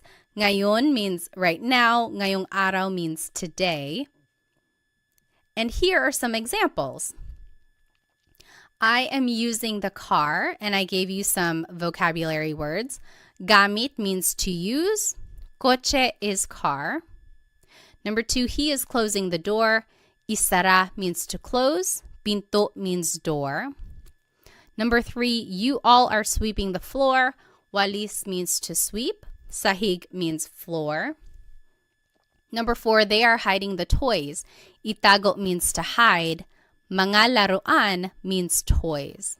So this is interesting. If you want to make a noun plural, you have to add the word mga in front of it. It's not like in English where you just add an S at the end. To make a noun plural, you have to add this word mga. So let's do the first one together. Just so we're on the same page, keep an eye on your new sentence structure here, verb plus pronoun, then yung, then the noun. So, I am using the car. Gamit is to use. In the present tense, it's ginagamit. Remember, the in just goes between the first and second letter, and then it's the root. Ginagamit, and then the pronoun I in the possessive pronoun is ko. And then, yung car is kotse. Ginagamit ko yung kotse. I am using the car. Ginagamit ko yung kotse. So, as you can see, we just kind of plugged everything into this sentence structure. And then we also used the pattern that we learned for these different types of verbs. So go ahead and take a minute. You do the last 3 examples and then we'll go over it. Feel free to pause the video if you need. All right, let's do number 2. He is closing the door. Isinasara niya yung pinto. Isinasara niya yung pinto. So the pattern for E verbs, the in just goes between the second and third letter, and then it's the root. He, as a possessive pronoun, is niya. Yung pinto, the door. Number 3, you all are sweeping the floor. Winawalis nyo yung sahig. Winawalis nyo yung sahig. And then lastly, they are hiding the toys. Itinatago nila yung mga laruan. Itinatago nila yung mga laruan. So it really is just a matter of plugging everything into the sentence structure and then using the patterns that we learned for these different verbs. And the trickiest part really is trying to remember that for actor-focused verbs like magma and verbs, you can use subject pronouns. But then for in and e verbs, you have to use possessive pronouns. And again, it's because it's almost like you or the subject are in possession of that object.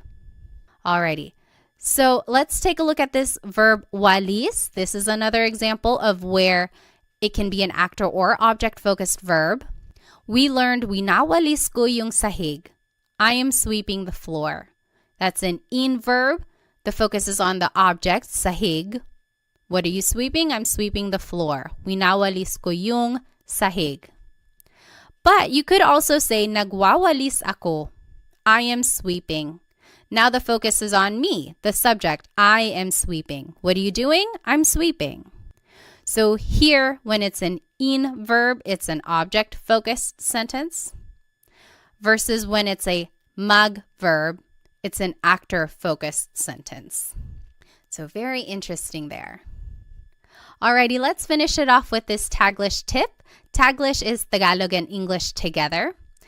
And I am a big supporter of using Taglish. There are people out there who might say, oh, don't use Taglish. That's a bad way to learn a new language.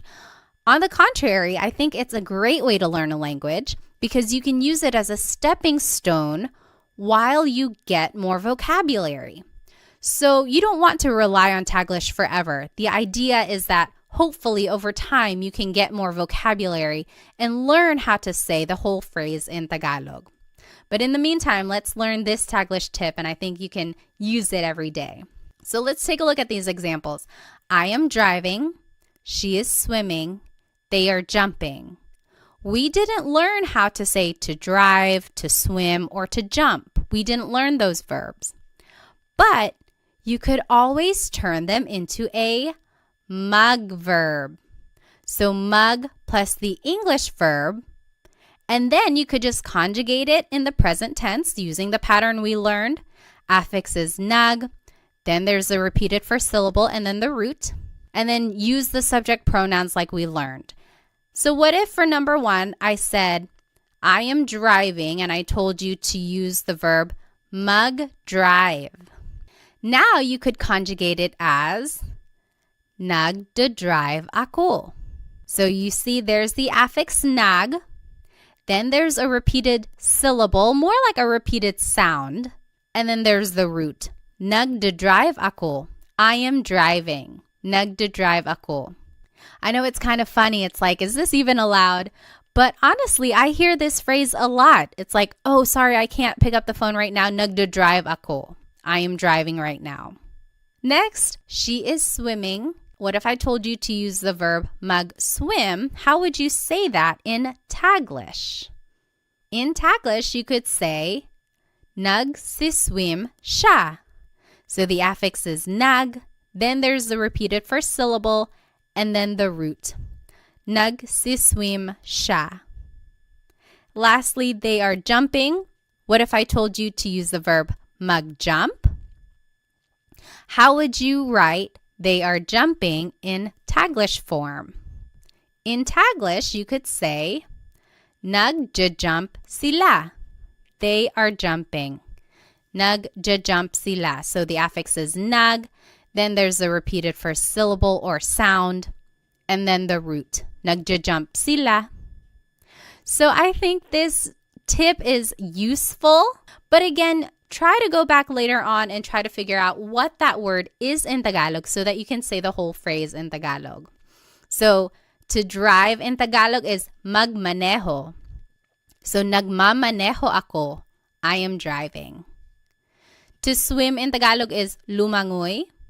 So lumalangoy siya. She is swimming. And then to jump in Tagalog is talon. Tumatalon sila. They are jumping. So try using Taglish whenever you can, because I think it's a great way to practice using the sentence structure. You also get to practice using the different pronouns, and also it's a way to practice the conjugation patterns that we learned. And then also, of course, it's a good way to gain vocabulary when you go back and look up what these words actually are in Tagalog. Alrighty, so here's just a quick recap of everything we learned today. We went over a lot of information. First, we talked about what it means to conjugate a verb. Then we talked about the 5 different types of Tagalog verbs, mag, ma, in, and e verbs. Then we talked about different Tagalog pronouns, so subject pronouns for actor-focused verbs, and then possessive pronouns for object-focused verbs. Then we learned the different conjugation patterns for all of these verbs and even did some practice questions. And then we finished it off with a Taglish tip, which I hope you can start using in a conversation. I encourage you to go back and rewatch this video if you would like, because I know it'll take some time to kind of learn and understand the different patterns and how they are used throughout a conversation. Maybe go back and try doing the practice questions again. And then, of course, try using the Taglish tip that I taught you so that you can start using a little bit of Tagalog every day. And if you would like some more Tagalog resources, please find me on Instagram, TikTok, and Facebook. I post shorter videos throughout the week that will help you learn Tagalog on the go. Also, check out my Stan store because sometimes I have group classes going or other resources on there that might be helpful to you. Lastly, feel free to check out my Amazon storefront because I have a whole list of Tagalog learning books that I think are very useful. There are some in there that are very comprehensive with some practice quizzes and assessments, and then there are some that are quick and easy reads that will help you learn Tagalog very quickly. So feel free to check out those other resources that I put together for you. Thank you so much for spending some time with me today. Keep an eye out for the next Tagalog lesson where I will be teaching how to conjugate verbs in the past tense and the future tense. And I think it will go a little bit quicker if you were able to follow along with this lesson, because now it's just a matter of learning a new pattern and learning new infixes and affixes. Wherever you are in your Tagalog learning journey, I am here to support you. So thank you so much. I'll see you in the next episode. Paalam!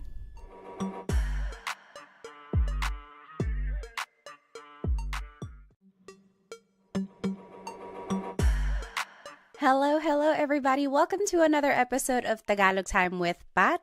This is episode 4, and today we're going to be learning how to conjugate verbs in the past and future tense. So this is actually a continuation of episode 3, where we learned how to conjugate verbs in the present tense. So I highly encourage you to go back and watch episode 3, where I go over what it means to even conjugate a verb, just giving an overview of Tagalog verb types and everything like that. And then also some practice and conjugation patterns on how to conjugate verbs in the present tense. So since this is kind of a continuation, I encourage you to go back and watch episode 3 if you have not watched it yet, because we will be building upon those ideas that we've already learned so far. Okay, so in Tagalog, have you ever wanted to say something like, I ate something earlier today, or she slept early? So anything in the past tense. Or have you ever wanted to say something like they will cook something, or we will use something? So things in the future tense. If you ever wanted to say things about the past or the future, this is the episode for you. So here's the agenda for today's lesson. We will do a quick review of the Tagalog verb types. Then we will talk about Tagalog pronouns so that we can make simple sentences. And then we will review very briefly the present tense conjugation of verbs. Then we'll jump right into the past tense conjugation patterns, and then the future tense conjugation patterns, and then some practice questions throughout as well. And then we'll finish off with a Taglish tip, which I think you will find very useful. Alrighty, so there are 5 main Tagalog verb types in Tagalog: mag, ma, in, and e verbs. And what makes them different is that some are actor-focused, like mag, ma, and and then some of these verbs are object-focused, like in, and e. So you can see that the verbs, some of them can be actor or object-focused, depending on the context of the sentence. And again, in lesson 3, I go over which types of verbs can be actor or object focused. So that's a really good episode to watch. Okay, so what does it mean to be an actor or an object focused verb? Well, an actor focused verb means that the subject is doing the action. For example, the boy is playing. Here, the subject is the boy, and he is doing the action. He is playing. So the focus here is on the subject. Whereas for an object-focused verb, the action is being done to the subject. For example, wash the dishes. Here, the subject is the dishes, and something is being done to them. They are going to be washed. So here the focus is more on the object, which is the dishes, versus when the focus is on a subject like a person or the actor. And then let's just review some subject pronouns. Ako is I. Ka is you singular. Siya is he or she. Again, this is gender neutral. You have to listen to the context of the sentence to figure out who someone is talking about. And again, just to point out the pronunciation, it looks like it should be pronounced siya, but it's usually pronounced siya. Sila is they. Tayo is we inclusive. Kami is we exclusive. We'll go back to that. Kayo is you plural. So you all as a class, kayo. So now let's go back to the 2 different types of we here. So tayo is all of us together. You and me and the whole class, we are all doing the action. So kumakain tayo. We are all eating. Kumakain tayo. So it's inclusive because everyone is doing the action. Versus kami means me and someone else. So me and my husband Chris, we are eating. Kumakain kami. we are eating. You're not doing the action. I'm just telling you about it. So maybe you're calling me and I'm like, oh, kumakain kami. We are eating. So that's exclusive. So the simplest sentence structure in Tagalog is verb plus pronoun. It's the opposite of English where the pronoun goes first. I am running. I am eating. So there the pronoun I goes first. But in Tagalog, it's the opposite. The verb goes first. So for example, let's take a look at the verb to cook, which is magluto. Using the subject pronouns we just learned, here are some simple sentences. Nagluluto ako. I am cooking. Nagluluto ako. Nagluluto ka. You are cooking. Nagluluto siya. He or she is cooking. Nagluluto sila. They are cooking.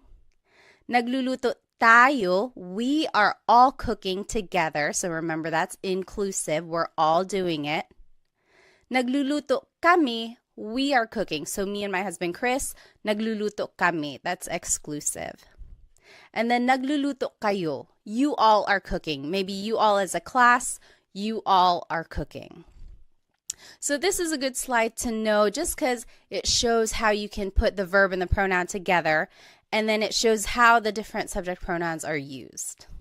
Okay, so now just a review that all Tagalog verbs have a root, and then something is added to them, whether it's an affix at the beginning, maybe an infix in the middle, or even a suffix at the end, which we will see today. So something is added to the root to conjugate it to a different tense. So for example, the word magluto, to cook, in the present tense, it's nagluluto ako. I am cooking. Nagluluto ako. In the past tense, nagluto ako. I cooked. Nagluto. In the future tense, magluluto ako. I will cook. Magluluto. And I've underlined and bolded the root here. So luto, that's the root word of to cook. And then an affix is usually added to indicate the different tense. So you can see the different affixes there. And what I want you to get from this slide is that if you can pick out the root word in a conversation, then that's kind of half of the battle, right? Try to pick out root words that you can recognize and then use context clues to determine what is actually being said. So if I heard someone say, oh, nagluluto ako ngayon, then I would say, okay, I know luto means cook. Are they saying that they're cooking right now, or did they cook something yesterday, or will they be cooking tomorrow? So just kind of try to pick out the root words that you know and then kind of go from there for the translation of Tagalog. Okay, so all of that was a review from Lesson 3. Let's jump into the new material now of Lesson 4, the past tense conjugation patterns. So let's start with the mag verbs. These are usually actor-focused and they are the most common type of verb in Tagalog. Some examples are maglakad, to walk, magluto, to cook, magbasa, to read. Now, in the past tense, you have to add the affix nag in the beginning. So now the pattern is nag plus the root.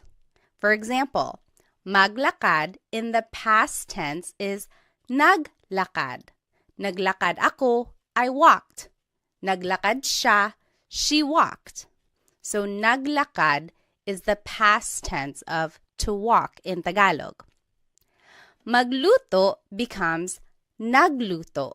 Nagluto ako, I cooked. Nagluto ako ng kanin, I cooked some rice. So nagluto is the past tense of to cook. Magbasa becomes nagbasa. Nagbasa ako, I read. So nagbasa is the past tense of to read. So you can see how the pattern is nag plus the root, right? It's a little different from the present tense. Speaking of, let's go ahead and just compare the present tense to the past tense conjugation of mag verbs. So in the present tense, we learned naglalakad is walking. Naglalakad. If you recall, the present tense conjugation of mag verbs is nag plus the repeated first syllable plus the root. Naglalakad ako, I am walking. Naglalakad. The present tense conjugation of to cook is nagluto. Nagluto ako, I cooked. Then in the present tense, magbasa is nagbabasa. That means reading. Nagbabasa ako. I am reading. Now let's compare these to the past tense conjugation. This is what we learned today. So naglakad is walked. Nagluto is cooked. Nagbasa is read. So there is a slight difference here from the present tense to the past tense. There's no repeated sound, right? So naglalakad ako means I'm walking. Naglakad ako means I walked. So the difference between the tenses can be a little subtle. It's one of those things that you have to train your ear for, right? So for the present tense, you can hopefully recognize that there's a repeated sound. Naglalakad ako. Versus the past tense, naglakad. It's like done. There's no repeated sound. So that's kind of one way to distinguish between the present and the past tense conjugation of mag verbs. All right, now let's take a look at ma verbs. They have a very similar pattern. These are also actor-focused, and some examples are maligo to shower, matulog to sleep, manood to watch. In the past tense, this is the pattern for ma verbs. Now the affix is na, and then it's the root. For example, maligo becomes naligo. Naligo ako. I took a shower. Naligo siya. He took a shower. So it's just naligo. You jot it down. What do you think matulog and manood will be in the past tense? Just use this pattern that we learned, affix na and then the root. What do you think matulog and manood will be in the past tense? Okay, matulog, to sleep, in the past tense is natulog. Natulog ako. I went to sleep. Natulog ako. And then manood will be nanood. So, nanood ako ng sine. I watched a movie. So again, we are just using this pattern, affix na plus the root, and that is how you change ma verbs into the past tense. Let's compare. So in the present tense, I think it'll help if I put them both up together. So in the present tense, shower is naliligo. I am taking a shower. Naliligo ako. Naliligo. In the past tense, it's naligo. Naligo ako. Naligo. That's showered. I took a shower. For the verb matulog, in the present tense, it's natutulog siya. So natutulog is sleeping. In the past tense, it's natulog. That means slept. Then for the verb manood, in the present tense, it's nanonood. Nanonood ako. I am watching something. In the past tense, it's nanood. Nanood ako. I watched something. So it is a very similar pattern to the mag verbs. The only difference is that it doesn't have the G in the affix. But you can see here in the present tense, there is that repeated syllable, whereas in the past tense, there is no repeated syllable. It's just the affix, then the root. All right, so now let's take a look at verbs. These can be actor or object focused depending on the context, and here are some examples. Kain means to eat. Takbo means to run. Tawa means to laugh. And again, you might be wondering, why are these verbs? There is no in there. Is the infix that is put into the word to conjugate it in the present tense. But in the past tense, this is the pattern. So goes after the first letter when you're using it in the past. For example, kain, to eat, becomes kumain. Kumain ako. I ate. Kumain. Takbo becomes tumakbo. Tumakbo siya. He ran. Tumakbo. So again, the infix just goes after the first letter. Tumakbo. You give it a try. What do you think tawa, to laugh, will be in the past tense? Just use that pattern that we learned. Tawa in the past tense becomes tumawa. Tumawa sila. They laughed. Tumawa. So again, we are just adding the infix after the first letter. So now let's compare. In the present tense, kain is kumakain. Kumakain ako, I am eating. Kumakain ako. In the past tense, it's kumain. Kumain ako, I ate. Kumain. For the word takbo, in the present tense, it's tumatakbo. That means running. Tumatakbo siya, he is running. In the past tense, it's tumakbo. He ran. Tumakbo. Then for the word tawa, which means to laugh, in the present tense, it's tumatawa. Tumatawa sila. They are laughing. Tumatawa. In the past tense, it's tumawa. Tumawa sila. They laughed. Tumawa. Again, if you need to review the present tense conjugation patterns for verbs, be sure to watch lesson 3 because I go over all of that and there are practice questions as well. All right, so let's take a look at in verbs. These are usually object focused and here are some examples. Gamit means to use. Walis means to sweep. In the past tense, the infix in goes after the first letter. So gamit, to use, in the past tense is ginamit. Ginamit ko, I used something. Ginamit. So you can see in just goes after the first letter.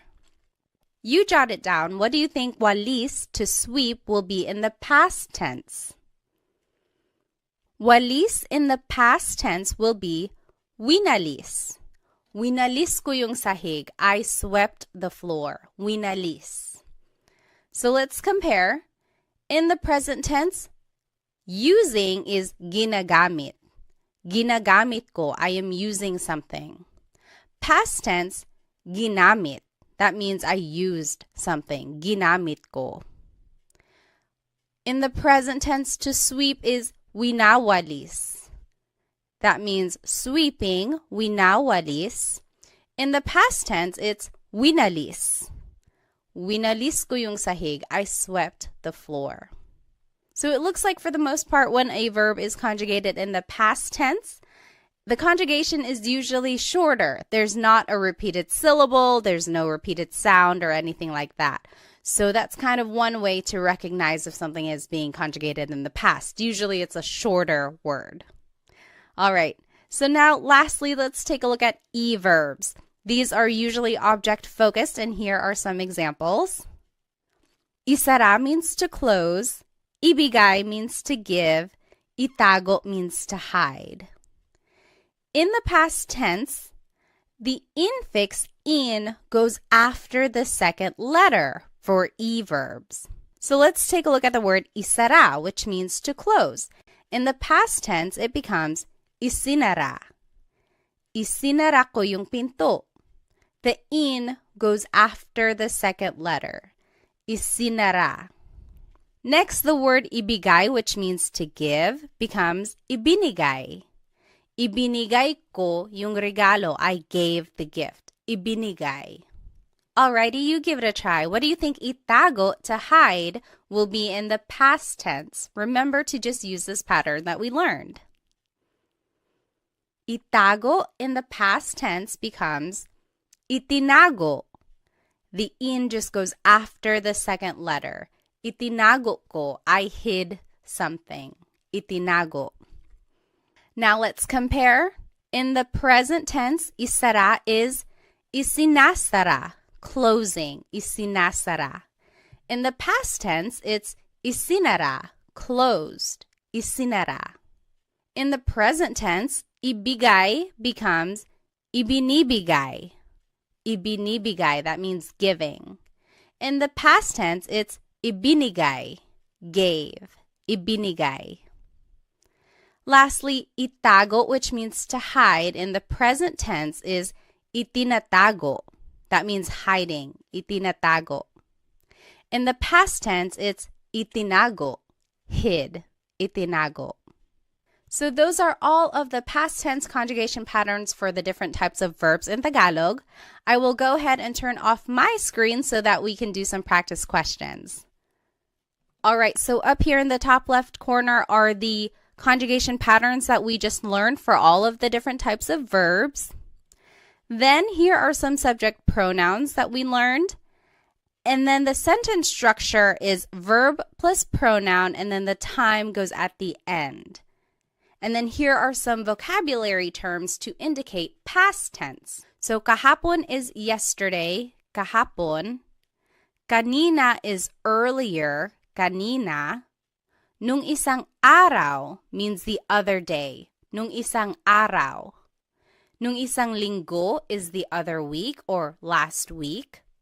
Nung isang buwan means the other month or last month. Nung isang taon means the other year or last year. Okay, now let's take a look at these examples here. So he watched a movie yesterday, and I gave you a hint.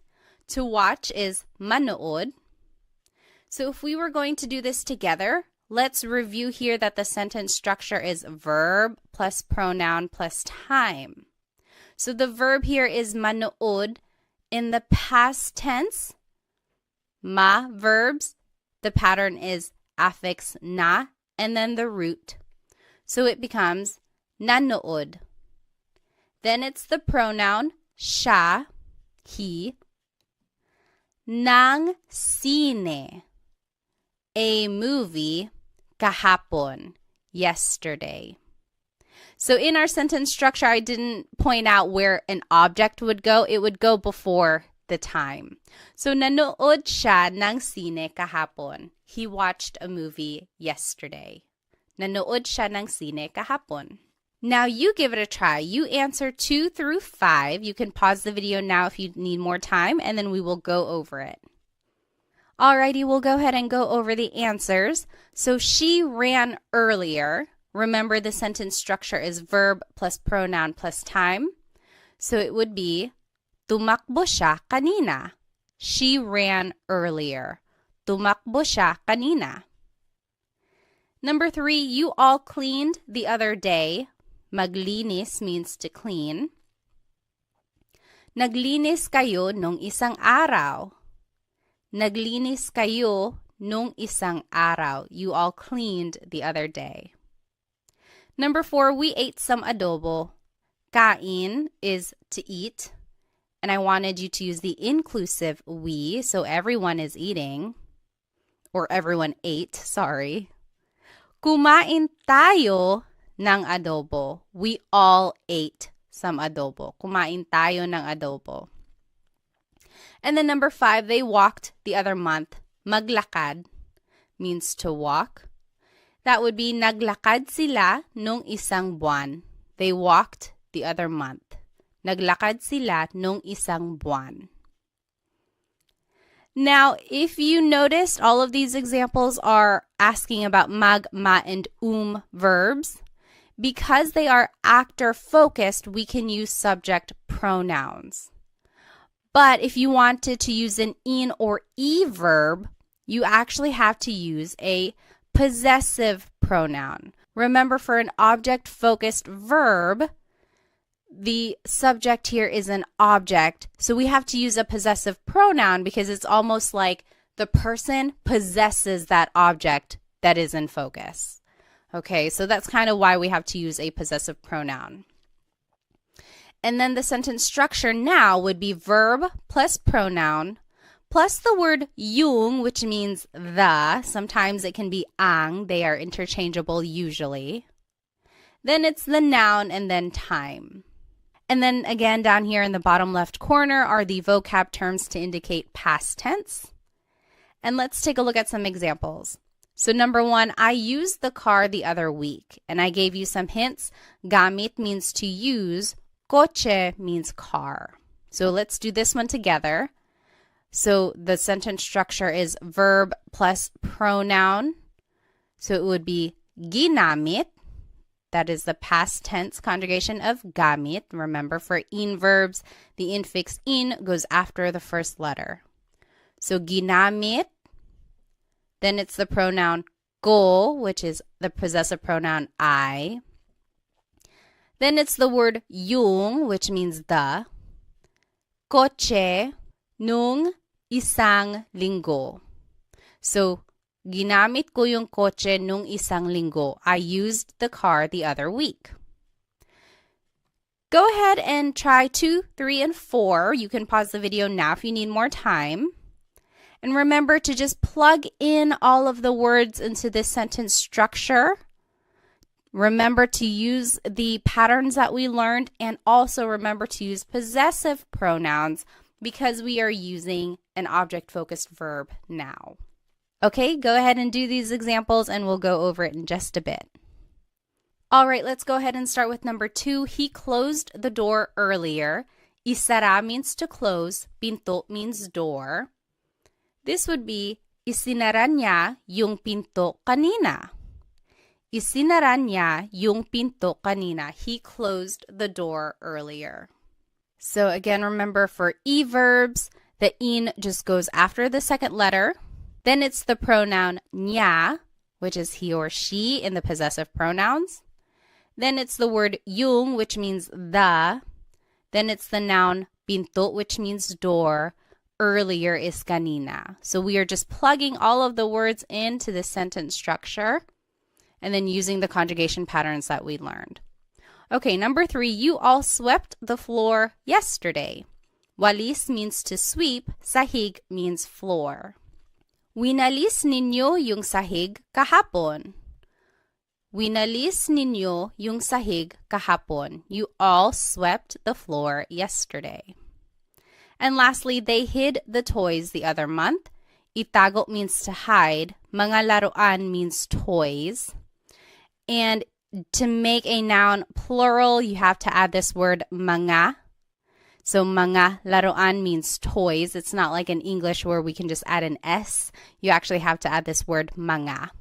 In Tagalog, this would be, itinago nila yung mga laruan nung isang buwan. Itinago nila yung mga laruan nung isang buwan. They hid the toys the other month. All right, so these are just some examples of how to use the past tense conjugation patterns that we learned and how you can plug in all the vocabulary that you learned into this simple sentence structure. Alrighty, now let's go ahead and jump right into the future tense conjugation patterns of these verbs. Let's start with mag verbs.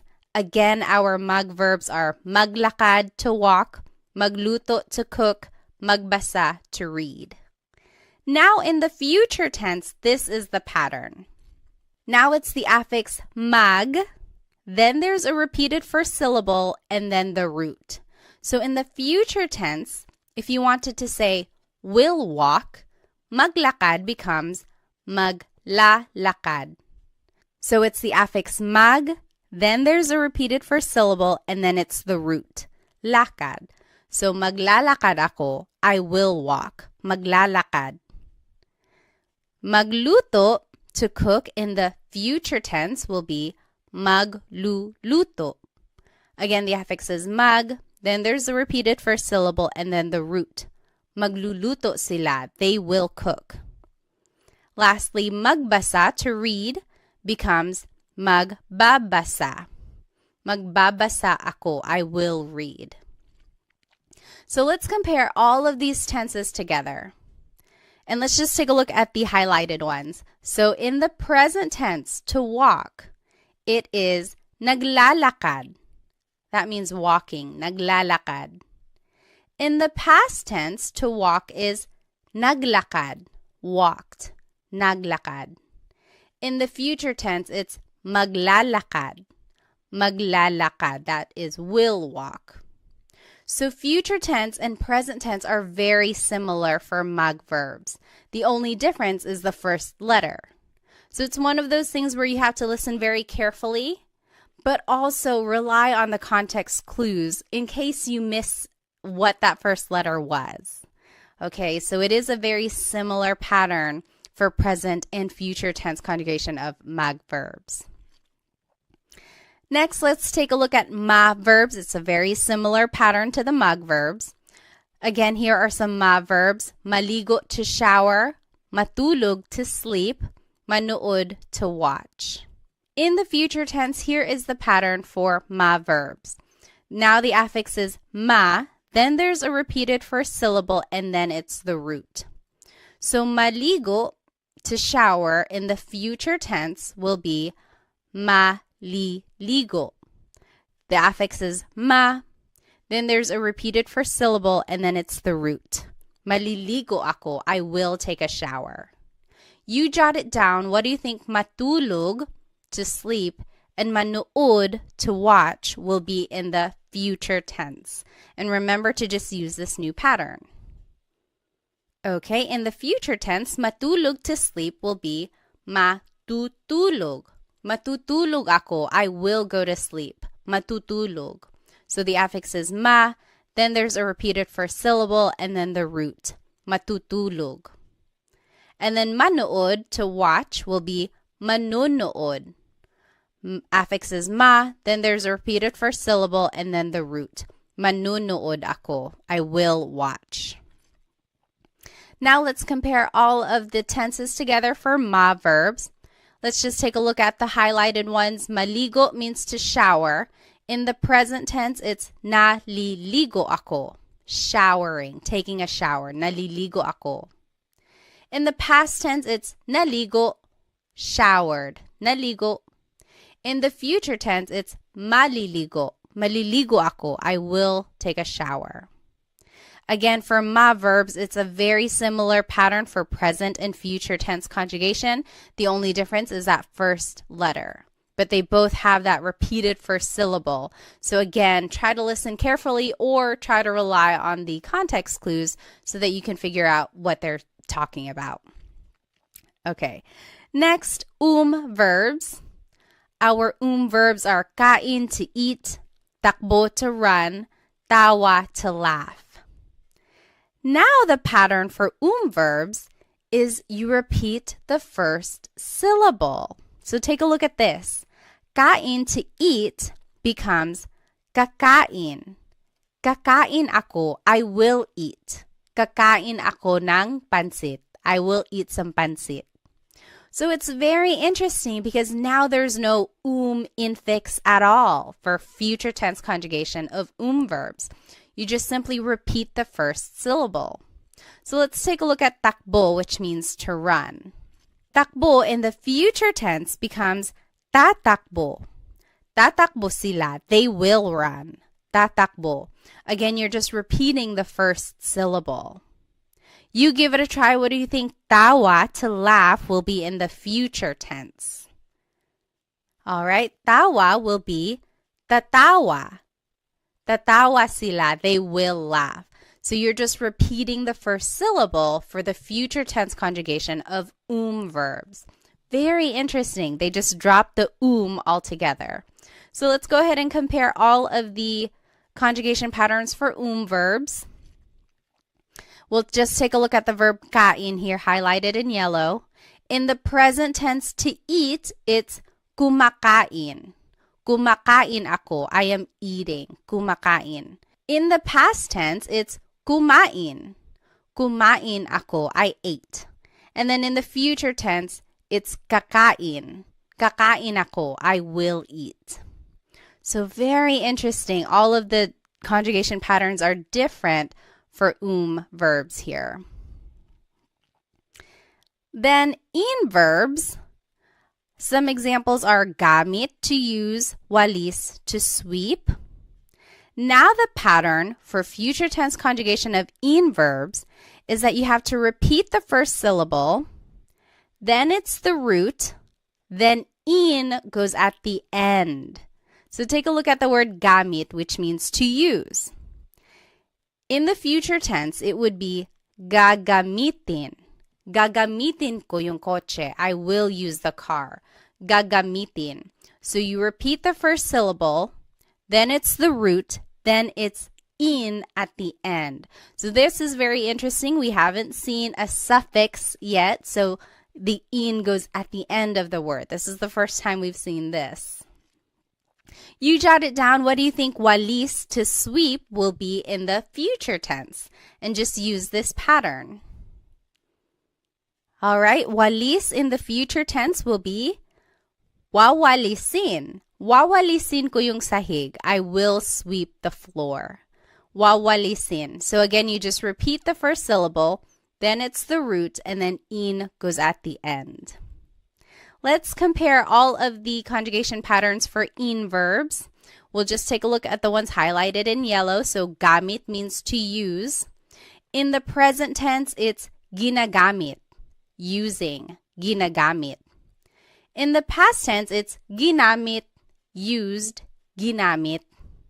And then the future tense, gagamitin, will use, gagamitin. So very interesting there. Lastly, e-verbs. Some examples are isara, to close, ibigay, to give, itago, to hide. Now, for the future tense conjugation of e-verbs, you would just repeat the second syllable. Isara, to close, becomes isasara. Isasara ko yung pinto. I will close the door. Isasara. You just repeat the second syllable. You give it a try. What do you think ibigay, to give, and itago, to hide, will be in the future tense? And just follow this pattern. Okay? Ibigay will be ibibigay. Ibibigay ko yung regalo. I will give the gift. Ibibigay. And then itago, to hide, will be itatago. Itatago ko yung pera. I will hide the money. Itatago. So again, you are just repeating the second syllable. Let's go ahead and compare all of these conjugation patterns for e-verbs. In the present tense, isara, to close, is isinasara. Isinasara. That means closing. Isinasara. Past tense, it's isinara, closed. Isinara. And then in the future tense, it's isasara, will close. Isasara. All right, so those are all of the future tense conjugation patterns for the verb types in Tagalog. Now let's do some practice questions. I'm going to go ahead and turn off my screen again. Now in the top left corner are the future tense conjugation patterns that we learned for all of the verbs. Then are the subject pronouns. And then it's the sentence structure down in the bottom left corner. And now in the green are some vocabulary terms to indicate future tense. So bukas is tomorrow, bukas. Mamaya means later, mamaya. Sa susunod na linggo, next week. Sa susunod na buwan, next month. And sa susunod na taon, next year. Now here are some examples. Let's do the first one together. I will watch a movie tomorrow. Manood means to watch. So again, let's take a look at our sentence structure. It should be verb plus pronoun plus time. Manonood is the future tense conjugation of manood. Manonood, ako means I. Ng sine, bukas means tomorrow. Manunood ako ng sine. Bukas, I will watch a movie tomorrow. Again, if you're going to add an object, it would just go right before time. So you give it a try. You can pause the video now if you need. You do numbers 2 through 5, and we'll go over them in just a bit. All right, let's start with number 2. They will run later. Takbo means to run. Tatakbo sila mamaya. Tatakbo sila mamaya.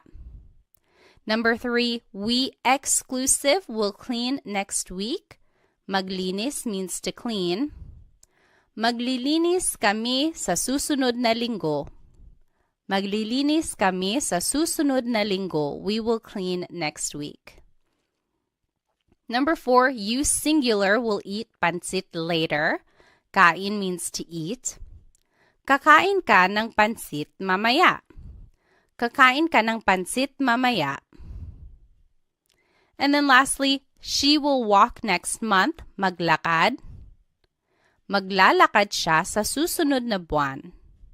Maglalakad siya sa susunod na buwan. All right. Again, these examples focus on the mag, ma, and verbs. Since they are actor-focused, we can use subject pronouns. But if we want to use in or e verbs, we actually have to use possessive pronouns. Remember, when we are using object-focused verbs, we have to use a possessive pronoun because it's almost like the subject or the person is in possession of that object. And the sentence structure is verb plus pronoun plus the word yung, which means the. Then it's the noun, then it's time. And again, the box in green has the vocabulary terms to indicate future tense. And now let's do these examples. Let's start with number 1. We, exclusive, will use the car later. Gamit means to use. Coche means car. So let's take a look at the sentence structure. The verb should come first. So the future tense conjugation of gamit, let's take a look at in verbs. Repeat the first syllable, then it's the root, then you add in at the end. So it would be gagamitin. Gagamitin, then it's we exclusive, namin, yung kotse mamaya. Gagamitin namin yung kotse mamaya. You give it a try. You can pause the video now. You try 2, 3, and 4. Just plug in the vocabulary into the sentence structure and then use the conjugation patterns for in and e verbs. Go ahead and do that and we'll check it in just a bit. Alrighty, let's go ahead and do number 2. He will close the store next week. Isara means to close. Tindahan means store. Isasara niya yung tindahan sa susunod na taon. Isasara niya yung tindahan sa susunod na taon. He will close the store next week. Number 3, you all will sweep the floor tomorrow. Walis means to sweep. Sahig means floor. Wawalisin ninyo yung sahig bukas. Wawalisin ninyo yung sahig bukas. You all will sweep the floor tomorrow. And lastly, number 4, they will hide the toys next month. Itago means to hide. Mga laruan means toys. Itatago nila yung mga laruan sa susunod na buwan. Itatago nila yung mga laruan sa susunod na buwan. So these are just some examples on how to use the future tense conjugation of these verbs. And it gives a good practice on how to use this sentence structure where the verb comes first, then it's the pronoun, and then sometimes an object, and then the time goes at the end. So hopefully you can recognize this pattern when you hear native Tagalog speakers speaking Tagalog. Now I want to finish off our lesson with a quick Taglish tip. And Taglish is Tagalog and English put together. I am a big supporter of using Taglish. I think it's a great stepping stone for learning new vocabulary, especially while you are learning a new language. It's not very attainable to try and speak a language fluently right away, and no one is making you do that, okay? So take your time, try to use as much Tagalog as you can, even if that means having to use Taglish or Tagalog and English put together in a sentence. So let's take a look at these examples. I drove yesterday. She will swim later. They jumped earlier. We didn't learn these verbs. We didn't learn to drive. We also didn't learn to swim or to jump. But you can always turn them into a mug verb. So that means mug plus the English verb. Then conjugate it like you would in the past or the future as a mug verb. And then you can use subject pronouns in your sentence. So let's take a look at number 1, I drove yesterday. What if I told you to use mug drive? Now conjugate it in the past tense because it's drove. I drove yesterday. It would be nag-drive. Nag-drive ako kahapon. I drove yesterday. Nag-drive ako kahapon. So see, we are just using the pattern that we've already learned and using this mug plus an English verb. So go ahead and try number 2 and 3. You can use mag-swim and mag-jump, and then we'll go over it in just a second. Alrighty, for number 2, she will swim later. If I told you to use mag-swim, it would be magsiswim siya mamaya. Magsiswim siya mamaya. So again, for the future tense conjugation of a mag verb, it's mag plus the repeated first syllable plus the root. Magsiswim siya mamaya. She will swim later. Lastly, they jumped earlier. If I told you to use mag-jump, it would be nagjump sila kanina. The affix is nag, then it's the root for a past tense conjugation of mag verbs. So nagjump sila kanina. So that is just a quick way to use Taglish, but I do encourage you to go back and look up these words in Tagalog so that you can say the whole phrase in Tagalog eventually. For example, to drive in Tagalog is magmaneho. So this would actually be nagmaneho ako kahapon. I drove yesterday. Nagmaneho ako kahapon. To swim is langoy. So this would be lalangoy siya mamaya. Langoy is an verb. So lalangoy siya mamaya. And then lastly, talon. Talon means to jump. So tumalon sila kanina. It's also an verb. So those are just some ways to use Taglish in a conversation. Now, you don't want to rely on Taglish forever. The goal is to hopefully get fluent in Tagalog. So look up words that you don't know so that you can say the whole phrase in Tagalog eventually. Alrighty, well, we learned so much in today's lesson. Here's just a quick recap. We reviewed the different types of Tagalog verbs and the pronouns that we can use in a simple sentence. Then we reviewed the present tense conjugation of these verbs and then jumped right into the past and future tense patterns. Then we did some practice questions and then finished off with a Taglish tip, which I hope you can start using in your everyday conversations. Again, I strongly encourage you to watch lessons 3 and 4 together because they build on each other. Be sure to take detailed notes so that you can keep all of these conjugation patterns straight. Hopefully, this will help you recognize some of these patterns and recognize the tenses and definitely root words now that you know some vocabulary when you're listening to Tagalog speakers. If you would like some more Tagalog resources, please follow me on Instagram, TikTok, and Facebook, where I post shorter videos throughout the week that will help you learn Tagalog on the go. I also have an Instagram subscription if you would like extended videos and also a monthly newsletter where I recap all of my Tagalog lessons that I post on Instagram. I also have a Stan store where I have some products and then sometimes some group classes if they are available. You might want to check that out. And lastly, feel free to check out my Amazon storefront where I have links to some fun products about the Filipino culture, which I think you might enjoy. Well, thank you again for spending some time with me. I hope to see you in the next Tagalog Time episode. Paalam!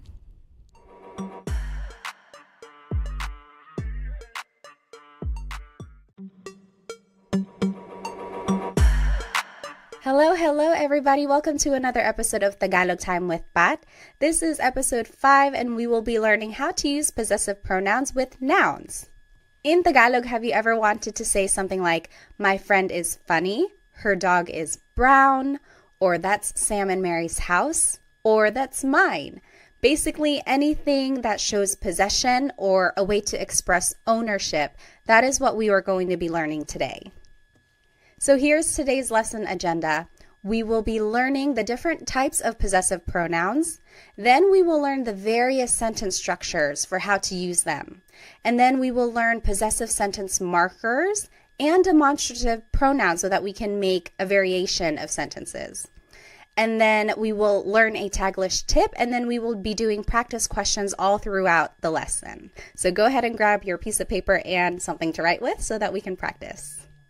All right, so what is a possessive pronoun? Well, it's a part of speech that is used to describe ownership or possession of a noun. If you recall, if you've been following these series in a chronological order, we have already been learning possessive pronouns, but we've been using them with a verb. So specifically with an object-focused verb, we've been using a possessive pronoun because the idea is that the person in that sentence is in possession of the object that is in focus. So these three examples are a review of the past couple lessons, lessons 3 and 4. They are straight from those slides. So I am going to use the car tomorrow. Gamit means to use. Kotse means car. In Tagalog, it would be gagamitin ko yung kotse bukas. It's a future tense sentence, so it's gagamitin. And then ko is the possessive pronoun here, meaning I. So gagamitin ko yung kotse bukas. Number 2, she swept the floor earlier. Walis means to sweep. Sahig means floor. In Tagalog, this would be winalis niya yung sahig kanina. Winalis is the past tense form of to sweep. Niya is the possessive pronoun here, meaning she. And then number 3, they are closing the door. Isinasara nila yung pinto. Isinasara is the present tense conjugation of isara, which means to close. Nila means they. So here are the possessive pronouns we already know. We've been using them with a verb, but today we will learn how to use them with a noun. All right, so a possessive pronoun sometimes can be called a possessive adjective or a personal pronoun. And an adjective is something that describes a noun. So if you were to say my house, you are kind of describing it. You're describing whose it is. It's mine, right? It's my house. So it kind of makes sense that sometimes it's called a possessive adjective. And then same with personal pronoun. A pronoun means it's something that is replacing the noun. So if I were to say I am sweeping, ko is that pronoun since it's meaning I. Okay, so these are the different names for possessive pronoun depending on what type of resource you're using. Now let's review the possessive pronouns that we've already learned. Ko means I or my. Mo is you or your singular. Nya, he or she, his or her. Again, this is gender neutral. Nila, they or their. Natin, we or our inclusive. Namin, we or our exclusive. Ninyo is you or your plural. So that's you all as a class. And we will take a look at the difference between this inclusive and exclusive meaning here. So let's take a look at the noun house. In Tagalog, house is bahay. Bahay ko is my house. Bahay ko. Bahay mo is your house. Singular. So that's just you, one person, your house. Bahay mo. Bahay niya, his or her house. So niya is gender neutral. You really have to focus on the context of the sentence to determine who someone is talking about. Bahay niya. Bahay nila, their house. Bahay natin, our house inclusive. So if you and me and the whole class, we all lived in the same house, we could say bahay natin. Everyone is included there. Versus bahay namin means our house exclusive. So me and my husband Chris, we have our own house. That's bahay namin. You're not included, I'm just telling you about it. So bahay namin. And then bahay ninyo, your house, plural. So you all as a class, you all have a house. That's bahay ninyo, your house. So I want to point out the word order here is object plus the pronoun. Bahay ko. This is different from English because we would say my house. The pronoun goes first, my house, and then it's the object. So in Tagalog, it's the opposite. The object goes first, and then it's the pronoun. And this is an important note. These types of possessive pronouns never go at the beginning of the sentence in Tagalog. They go after the object. So you would never start your sentence with ko or mo or nya. It just doesn't work like that. All right, so let's do some examples. I'm going to go ahead and turn off my screen here. Now, in order to use these possessive pronouns in a sentence, we have to have a noun and an adjective. So we will learn some of these nouns and adjectives here. In this top left corner are the possessive pronouns we just learned. Now here are some nouns.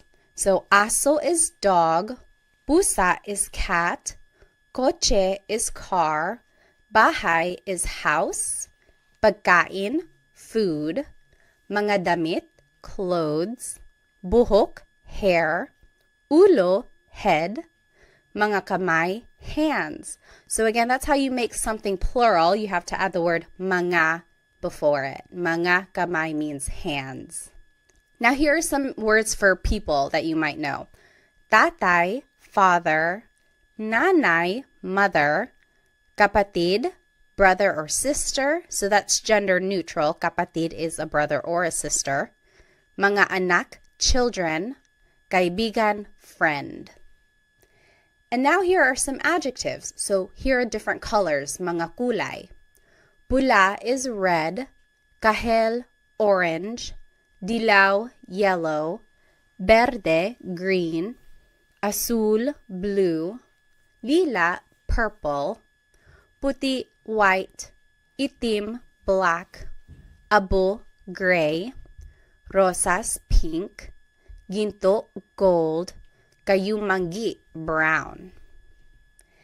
And some more adjectives, masakit, hurts, sira, broken, nawawala, missing, masaya, happy, bago, new, malayo, far away, masarap, delicious, malamig, cold. And lastly, let's finish off with some more adjectives. Matangkad, tall, maliit, little, malaki, big, mahaba, long, maikli, short, thing, nakakatawa, funny, maganda, beautiful, guapo, handsome. All right, so that's a lot of vocabulary right there, which is great because then we can make a variety of sentences. Now here is the sentence structure for using these possessive pronouns.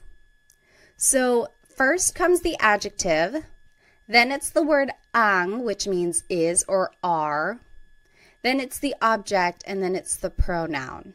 So let's take a look at some examples. Number 1, your, plural, food is delicious. Let's do this one together. So the adjective comes first. Take a look at the sentence structure. Adjective comes first, so it would be masarap. It's right over here in this pink box. Masarap means delicious. Then it's the word ang. Then it's the object, food, which is here in the noun section, food, pagkain. And then it's the pronoun, ninyo, plural. Your food is delicious. Masarap ang pagkain ninyo. So do you see how we just plugged everything into the sentence structure here? It's a matter of knowing these vocabulary terms and then just putting it into the sentence structure. This is a good phrase to know if you're visiting like a Filipino restaurant, or if you are visiting a family member, like someone who's older than you, and you want to be respectful after they fed you. You could say, masarap ang pagkain ninyo. Your food is delicious. All right, so go ahead and take a minute and do the rest of these examples, and then we will go over it in just a bit. All right, so let's start with number 2. My head hurts. It would be, masakit ang ulo ko. Masakit ang ulo ko. My head hurts. Number 3, his brother is funny. Nakakatawa ang kapatid niya. Nakakatawa ang kapatid niya.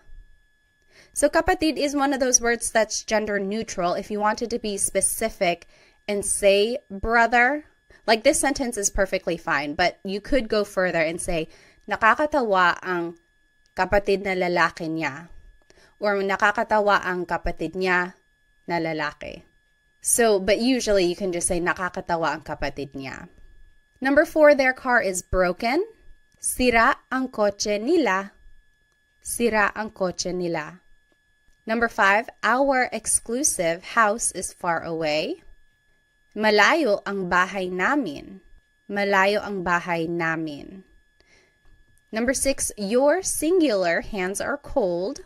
Malamig ang mga kamay mo. Malamig ang mga kamay mo. And lastly, number 7, our inclusive Cat is black and white. Itim at puti ang pusa natin. And that is how you say and. It's just the word at, A-T. Itim at puti ang pusa natin. All right, so here is a quick Taglish tip. Taglish is Tagalog and English put together. I am a big supporter of using English in Tagalog if you are still learning new vocabulary. So here is one way you can use it. So here is the sentence structure we just learned. If you don't know an adjective or an object in Tagalog, just say that word in English. For example, his cousin is beautiful, or my child is heavy. We didn't learn the word for cousin, we didn't learn the word for heavy. So you can just say them in English. Maganda ang cousin niya. His cousin is beautiful. Maganda ang cousin niya. Or heavy ang anak ko. My child is heavy. Heavy ang anak ko. So that works. That's perfectly fine. But the idea is to go back and look up what those words are later so that eventually you can say the whole thing in Tagalog. Maganda ang pinsan niya. So pinsan is cousin. And this is gender neutral as well. Maganda ang pinsan niya. Or mabigat ang anak ko. Mabigat means heavy. So if you don't know a word in Tagalog, don't be discouraged. I do want you to try and use Tagalog as much as you can, even if that means having to sneak in some English here and there. And then hopefully someone will just correct you and say, oh, cousin in Tagalog is pinsan. So then you can just start saying pinsan in your sentences. All right, so here are the examples we just did, and I want to take a closer look at number 1. Your food is delicious. And you can say it in an alternative way. So your food is delicious. We just learned, masarap ang pagkain ninyo. Adjective comes first, then it's the object, then it's the possessive pronoun. That's the sentence structure we just learned. However, you could switch it up and say, ang pagkain ninyo ay masarap. That also means your food is delicious. Ang pagkain ninyo ay masarap. Now the object is at the beginning, then it's the possessive pronoun, then it's the adjective.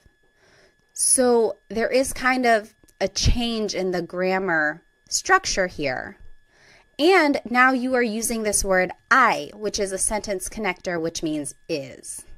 So ang in this phrase means is, but then when you're switching it up, I is the connector here. Not a lot of people use this second form. It's more formal. It's more casual to just say, masarap ang pagkain ninyo. But this is not wrong. Ang pagkain ninyo ay masarap. That is perfectly correct. It's grammatically correct. It's just not very colloquial. It's not what's used in common conversation every day. Okay, so that's just a note on how you can say or hear things if you happen to hear it this way.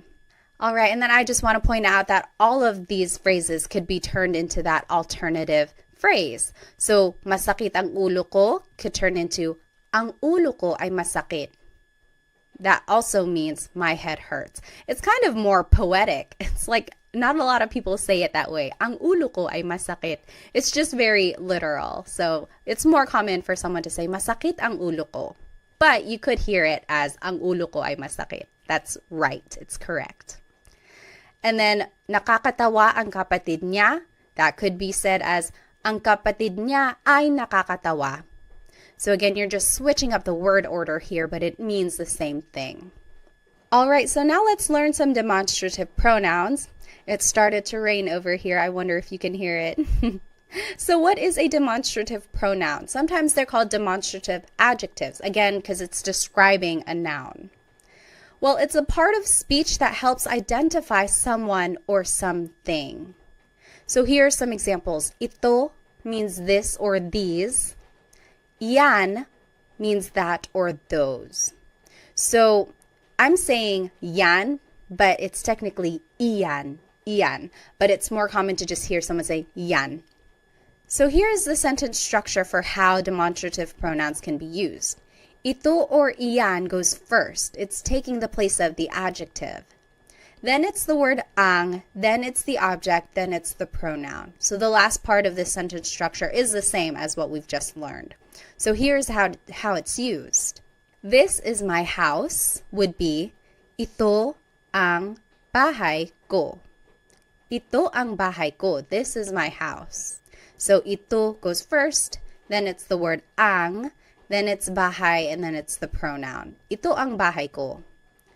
That is my house would be iyan ang bahay ko. That is my house. Iyan ang bahay ko. So ito means this. Iyan means that. And it can be used in a plural way as well. They can mean singular or plural things. So these are my kids is still ito ang mga anak ko. Ito ang mga anak ko. These are my kids. Those are my kids. Iyan ang mga anak ko. So ito means these. Iyan means those.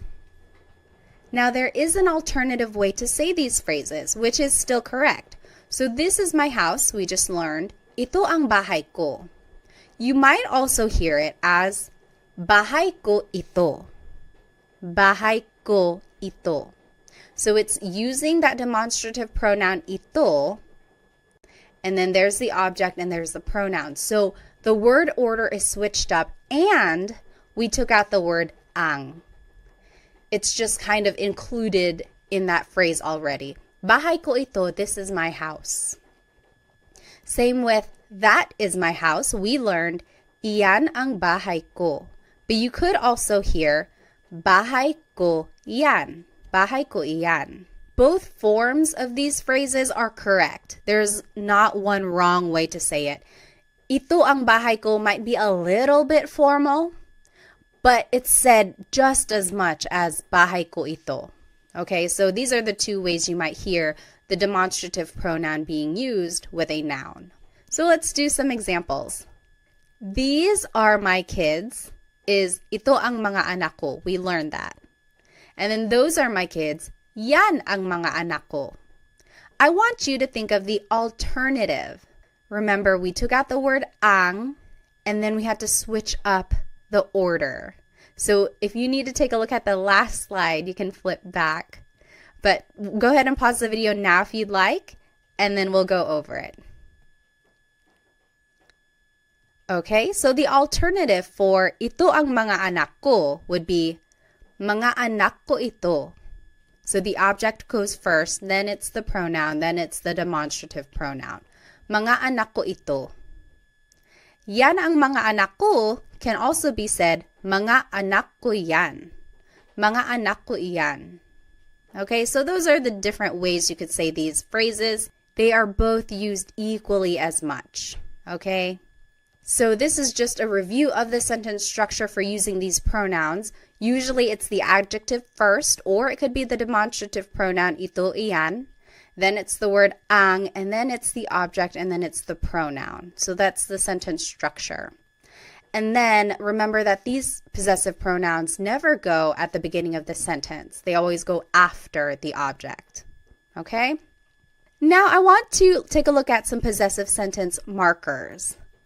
What is a possessive sentence marker? Well, it's a part of speech that indicates ownership specific to a person or multiple people. So now if we want to say someone's name, like we're saying it belongs to someone specific, this is how we're going to do it.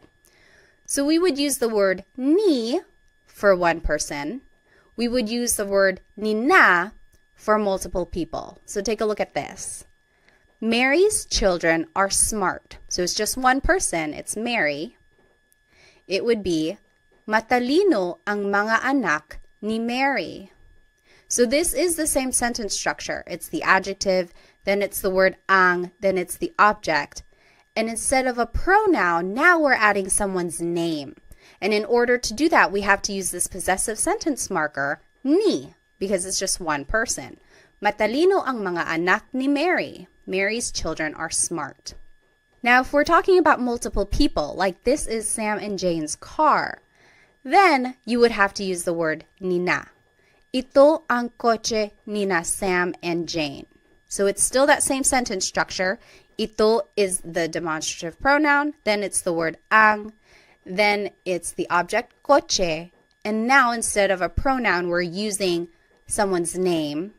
But then we have to use this possessive sentence marker ni na because it's multiple people. So ito ang kotse ni na Sam at Jane. This is Sam and Jane's car. All right, so this is that sentence structure I was just talking about. It's the adjective, plus it's the word ang, then it's the object, then it's ni or ni na, and then the names go at the end. So here are some examples. Let's do number 1 together. Sarah's head hurts. Head is ulo, hurts is masakit. So let's just follow this sentence structure. So adjective comes first, masakit, ang, ulo, which is the object, ni, Sarah. So it's just one person, so we would choose ni. Masakit ang ulo ni Sarah. Sarah's head hurts. You take a minute, you do number 2 and 3, and then we will go over it. Okay, number 2, John and Amy's house is far. House is bahay, far is malayo. Malayo ang bahay nina John at Amy. Malayo ang bahay nina John at Amy. So we use nina because it's multiple people. And number 3, that is Mario's cat. Cat is pusa. Yan ang pusa ni Mario. Iyan ang pusa ni Mario. So it's just one person, so we would use the possessive sentence marker, ni. Now, there are some different ways to say these phrases. Let's take a look at the example. This is Sarah's house. We learned, ito ang bahay ni Sarah. But you could also hear, bahay ito ni Sarah. So in this case, the object goes first, then it's the demonstrative pronoun, then it's the possessive sentence marker, ni, and then it's the name. Bahay ito ni Sarah. Another example, that is Mark and Molly's house. It would be, iyan ang bahay ni Mark at Molly. So we've learned these sentence structures already. It's the demonstrative pronoun, then it's the word ang, then it's the object, and then it's usually the pronoun, or in this case, it's the people with the possessive sentence marker. Now, the alternative way to say this is, bahay iyan ni Mark at Molly. So the object goes first, then it's the demonstrative pronoun, then it's the sentence marker, and then it's the people's name. Bahay iyan ni Mark at Molly. So these two ways to say these phrases are both correct. They are used equally as much. So you might hear them in those ways, or you could practice saying them either way. I would say it's more casual to say, bahay ito ni Sarah. But if I'm walking around and we happen to be walking by Sarah's house, I could say, oh, ito ang bahay ni Sarah. This is Sarah's house. So it kind of just depends on the context of what you're trying to say. Okay, but they are both used equally as much. Okay, now let's take a look at this last set of possessive pronouns. They are different from the first set that we learned. These are also known as sa personal pronouns, and you'll see why. So these pronouns can replace the noun in the sentence. Not always, but they can, and you'll see what I mean. So akin means mine, akin. Iyo means yours, singular. That's just you, it's yours. Kanya means his or her. Kanila is theirs. Atin is ours, inclusive. Amin is ours, exclusive. Inyo is yours, plural. So these are all pronouns that still show possession or ownership, but they are different from the ones we just learned. So it's not ko or mo or nya, but now it's akin, iyo, kanya, and it means mine, yours, his or hers. Okay, so we'll take a look at how they are used. Let's take a look at car. Car in Tagalog is kotse. And remember how I said that these possessive pronouns are usually considered sa pronouns? And this is why. Usually you would use them with the word sa. Sa akin ang kotse. The car is mine. Sa akin ang kotse. Sa by itself is a preposition which means to, but it can be used in a number of different ways in Tagalog. And with these possessive pronouns, it's usually said before the possessive pronoun when you're using it in a sentence. So, sa akin ang kotse, the car is mine, sa akin. Sa iyo ang kotse, the car is yours, singular. Sa kanya ang kotse, the car is his or hers. And that's gender neutral, kanya. Sa kanila ang kotse, the car is theirs. Sa atin ang kotse, the car is ours, inclusive. Maybe we are all sharing a car. Sa atin ang kotse, the car is ours. Sa amin ang kotse, the car is ours, exclusive. So me and my husband Chris, the car is ours. Mine and his. It's ours. Sa inyo ang kotse, the car is yours. So maybe you all as a class, you are sharing a car. The car is yours, you plural. So this is the word order now. So it's the pronoun first, then it's ang, then it's the object. Sa akin ang kotse, the car is mine. And these pronouns go before the object. Remember, I had been saying that the pronouns ko, mo, nya never go at the start of the sentence. Well, for these pronouns, akin, iyo, kanya, they actually do go at the beginning and they go before the object. So that's kind of a difference there. Okay, let's take a look at some examples. I think I have to turn off my screen, so let me go ahead and do that. Now here is the word order that we just talked about. Pronoun first, then it's ang, then it's the object. And here are some examples. And here are the pronouns that we just learned. So go ahead and take a minute to do these 3 examples and then we'll go over them together. All right, so let's start with number 1. The dogs are yours, plural. Sa inyo ang mga aso. So the pronoun is sa inyo, which is yours, plural. Ang, and then it's the object, mga aso. Mga makes it plural. So sa inyo ang mga aso, the dogs are yours.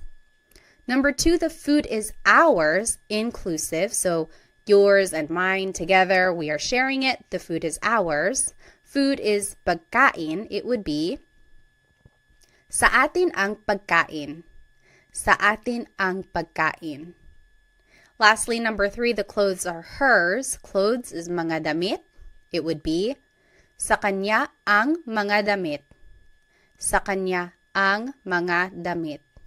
Now I want to take a look at the difference between ang and yung. Both of these words mean the, so it's an article leading up to a noun. So far, we've been practicing with the word ang, and that just means the in a general sense. But in common conversation, and oftentimes I say yung, which is specific to a thing, like that one thing over there or that specific one. So for example, the dogs are yours, plural. Sa inyo ang mga aso. That just means, oh, the dogs are yours. The dogs, any dogs, the dogs are yours. Whereas if I were to say, sa inyo yung mga aso, maybe we had already been talking about specific dogs, like, oh, the 2 right there. Sa inyo yung mga aso, the dogs are yours. So it's a very subtle difference there, ang and yung. And oftentimes people are just using them interchangeably. But when I use yung, it's like I'm already talking about something specific. We had already been talking about some specific dogs, and I'm like, oh yeah, the dogs are yours. Now the next example, the clothes are hers. We learned, sa kanya ang mga damit. The clothes are hers. We're just talking about it in a general sense. We don't know what clothes specifically. We're just saying, oh, the clothes are hers. But if we had already been talking about maybe a box of clothes that's on the floor and someone was like, whose clothes are these? We could say, sa kanya yung mga damit. Oh, the clothes are hers. These specific ones, the clothes are hers. So that is the slight difference there between ang and yung. You will certainly hear them interchangeably in common conversation. Just for our practice, I indicate which one I want you guys to use. So sometimes it's ang, sometimes it's yung, but just know that there is a slight difference, but they are mostly the same. All right, now let's switch gears a little bit. Na is a sentence marker that is used to connect an adjective. So for example, the house is theirs. We learned, sa kanila yung bahay. The house is theirs. Sa kanila yung bahay. It's a very simple sentence.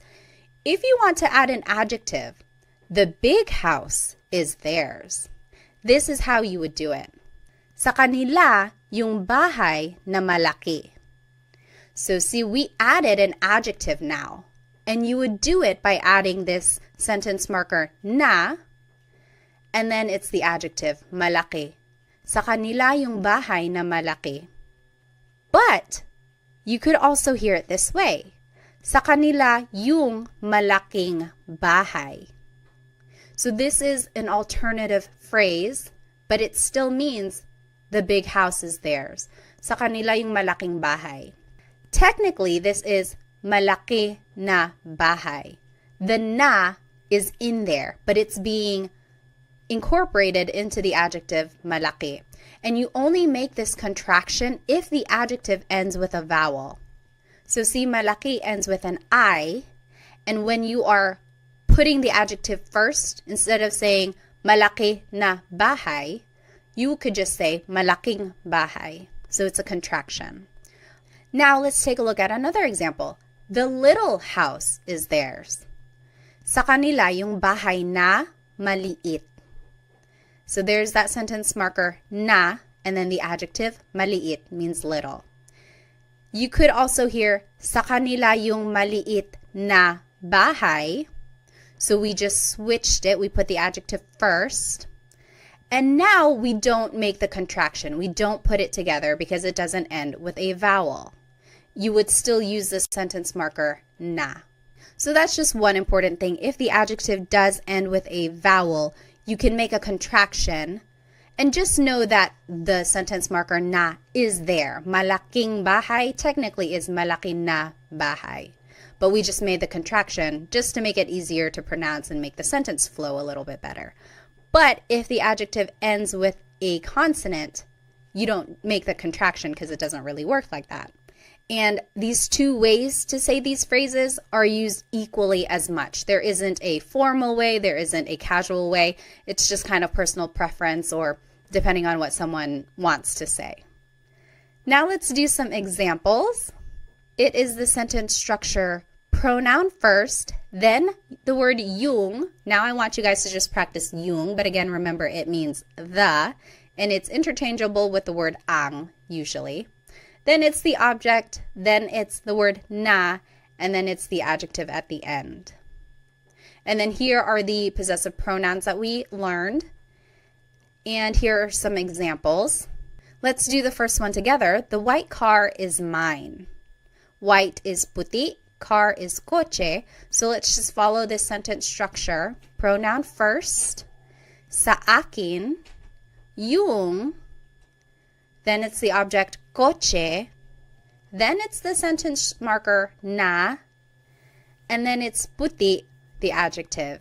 Sa akin yung coche na puti. The white car is mine. Sa akin yung coche na puti. What do you think the alternative way to say this would be? So remember, you can put the adjective before the object, and depending on whether or not there's a vowel at the end, you can make the contraction. What do you think the alternative phrase would be for sa akin yung coche na puti? The alternative phrase you could say is sa akin yung puting coche. So remember, the adjective can go first, and technically the sentence marker na is here, but we just made a connection. So puting coche. Sa akin yung puting coche. So for these next examples, I want you to make the sentence using the sentence structure, but also write it in the alternative way. Remember, these two ways to say it are equally used as much. So there is the vowel again, just pointing it out. You can make the contraction because puti is the adjective and it ends with a vowel. Go ahead and take a minute, do these examples, and then we'll go over it. All right, number 2, the black and orange cat is ours, inclusive. Black is itim, orange is kahel, cat is pusa. it would be, sa atin yung pusa na itim at kahel. Sa atin yung pusa na itim at kahel. Remember to say and if you have more than one adjective. It's just the word at. That means and. Now, the alternative way to say this would be, sa atin yung itim at kahel na pusa. So, na is still there because itim and kahel end with a consonant. There's nothing to make a contraction for. So, sa atin yung itim at kahel na pusa. All right, number 3, the new clothes are not yours. Singular. New means bago. Clothes is mga damit. So this is a way to kind of negate a thought. So it's not something we've seen so far, so this is how you do it. Hindi sa iyo yung mga damit na bago. So everything here is the same. We've already learned it. Pronoun, then it's yung, then it's object, then it's not, and then bago, the adjective. The only difference is that we've added the word hindi, which means no, but in this sentence, it can mean not. So the new clothes are not yours. Hindi sa iyo yung mga damit na bago. So that's how you would say not. And the alternative way to say it is, hindi sa iyo yung mga bagong damit. Hindi sa iyo yung mga bagong damit. Here you can make the contraction, bago na damit. Could just be bagong damit. All right, now let's practice with some demonstrative pronouns. Ito means this or these. Yan means that or those. If you wanted to say this is mine, it would be sa akin ito. Sa akin ito. Or you might hear sakin to. Sakin to. So a lot of people just put all the words together or shorten it. Sakin to, this is mine. That is yours is sa iyo yan. Sa iyo yan. So the pronoun goes first, and then it's the demonstrative pronoun. You might hear sa'yo yan. Sa'yo yan. And then lastly, that's not mine. Again, negating the thought. It would be hindi sa akin yan. Hindi sa akin yan. Or hindi sa akin yan. Hindi sa akin yan. All right. Now let's do some examples. First, it's the pronoun, and then it's the demonstrative pronoun. And these are the pronouns we learned. So now take a minute and do these examples. If you wanted to say those are his, it would be sa kanya yan. Sa kanya yan. Number 2, these are ours. Exclusive would just be sa amin ito. Sa amin ito. So we are just following that sentence structure, pronoun, then the demonstrative pronoun. Number 3, that's not yours. Plural is hindi sa inyo yan. Hindi sa inyo yan. So you just add the word hindi at the beginning to mean not. Okay, so let's just do a quick recap. We learned so much in today's episode. We learned the different types of possessive pronouns. Certain pronouns can go at the beginning of the sentence, and some do not ever go at the beginning, so remember to keep track of that. We also learned the different sentence structures and how to use the possessive sentence markers and demonstrative pronouns throughout these sentences. We also learned how to use English throughout these phrases if we don't know the word in Tagalog. And then we did lots of practice questions throughout the lesson, which I hope will help you understand some of these concepts. Now, let's go back to these phrases that we learned at the beginning. I want you, for your homework, to try and translate them, and I will put the answers in the video description. And then you can go over it. If you have any questions, feel free to write them in the comments. And if you need some more Tagalog resources, please feel free to follow me on Instagram, TikTok, or Facebook. I post shorter videos throughout the week to help you practice. And then feel free to check out my Amazon storefront. I have lots of good links in there for Tagalog resource books that I think are helpful. Also some Filipino-inspired products which I think you might enjoy. I also have a Stan store which has products in there, and then also I have some group classes. So if I'm holding any group classes, you might be able to sign up. Well, thank you so much for spending some time with me today. I will see you in our next Tagalog Time episode. Paalam!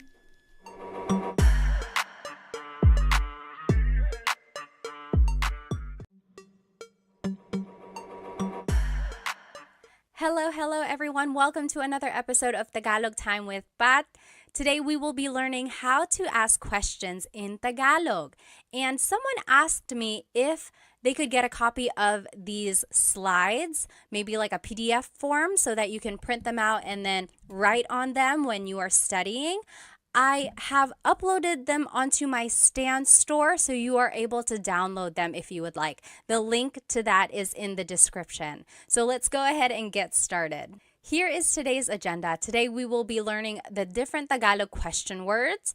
Then we will be learning how to use them to make a question formation. We will also be practicing some Tagalog responses and learning some common questions and then doing a lot of practice questions as well. So go ahead and grab a piece of paper and something to write with so that we can get started. So here are some Tagalog question words. There are a lot, and then we're going to be talking about them and then some variations as well.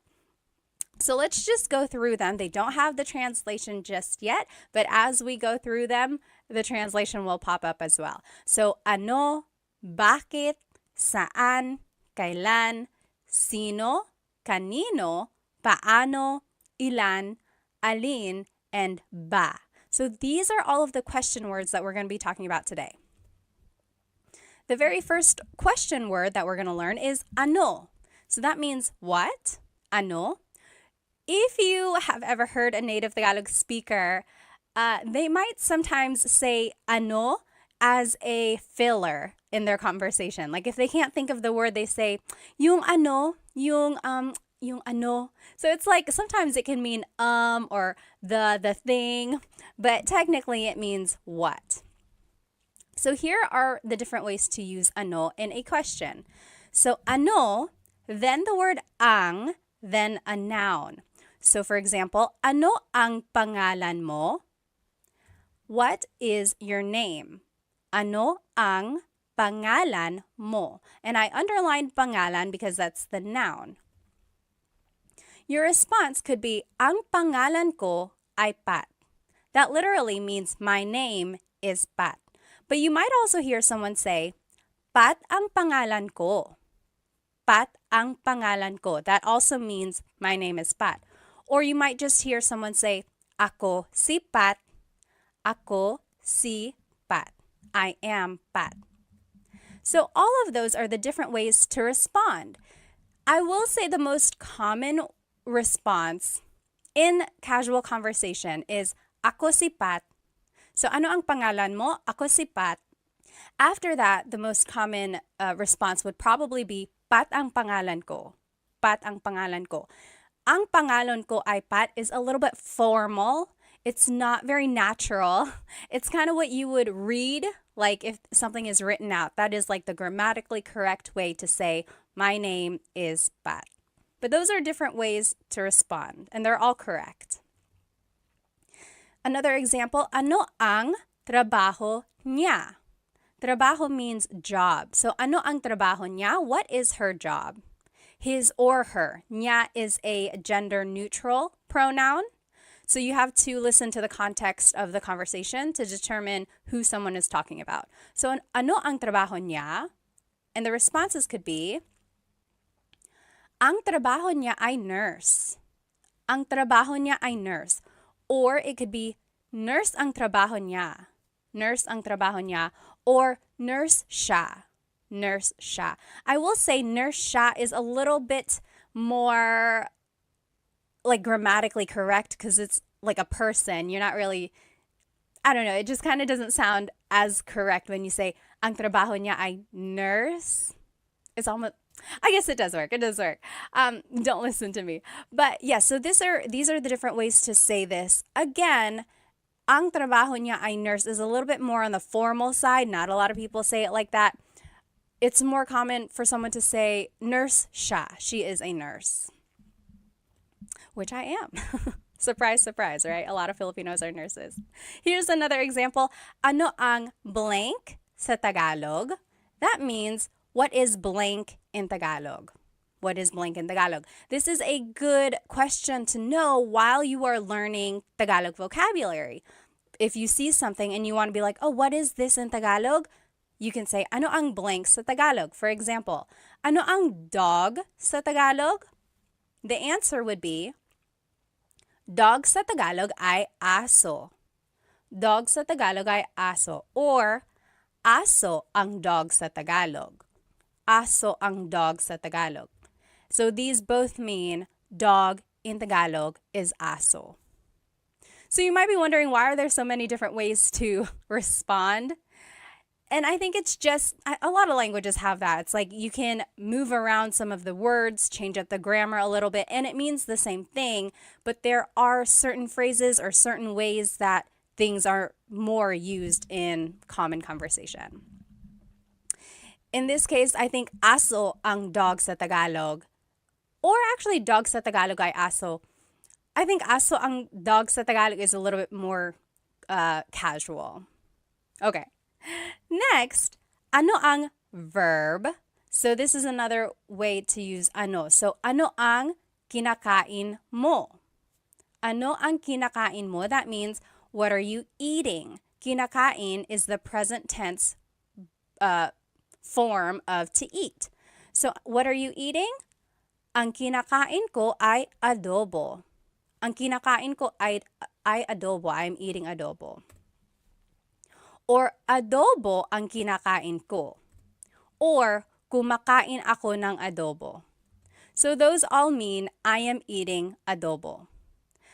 The more commonly used way to say it would be kumakain ako ng adobo. I'm eating adobo. Usually the last example that I give is the one that's more natural, like less formal and used in common conversation. Another example, ano ang sinabi niya? Sinabi means to have said. Like, what did he say? Ano ang sinabi niya?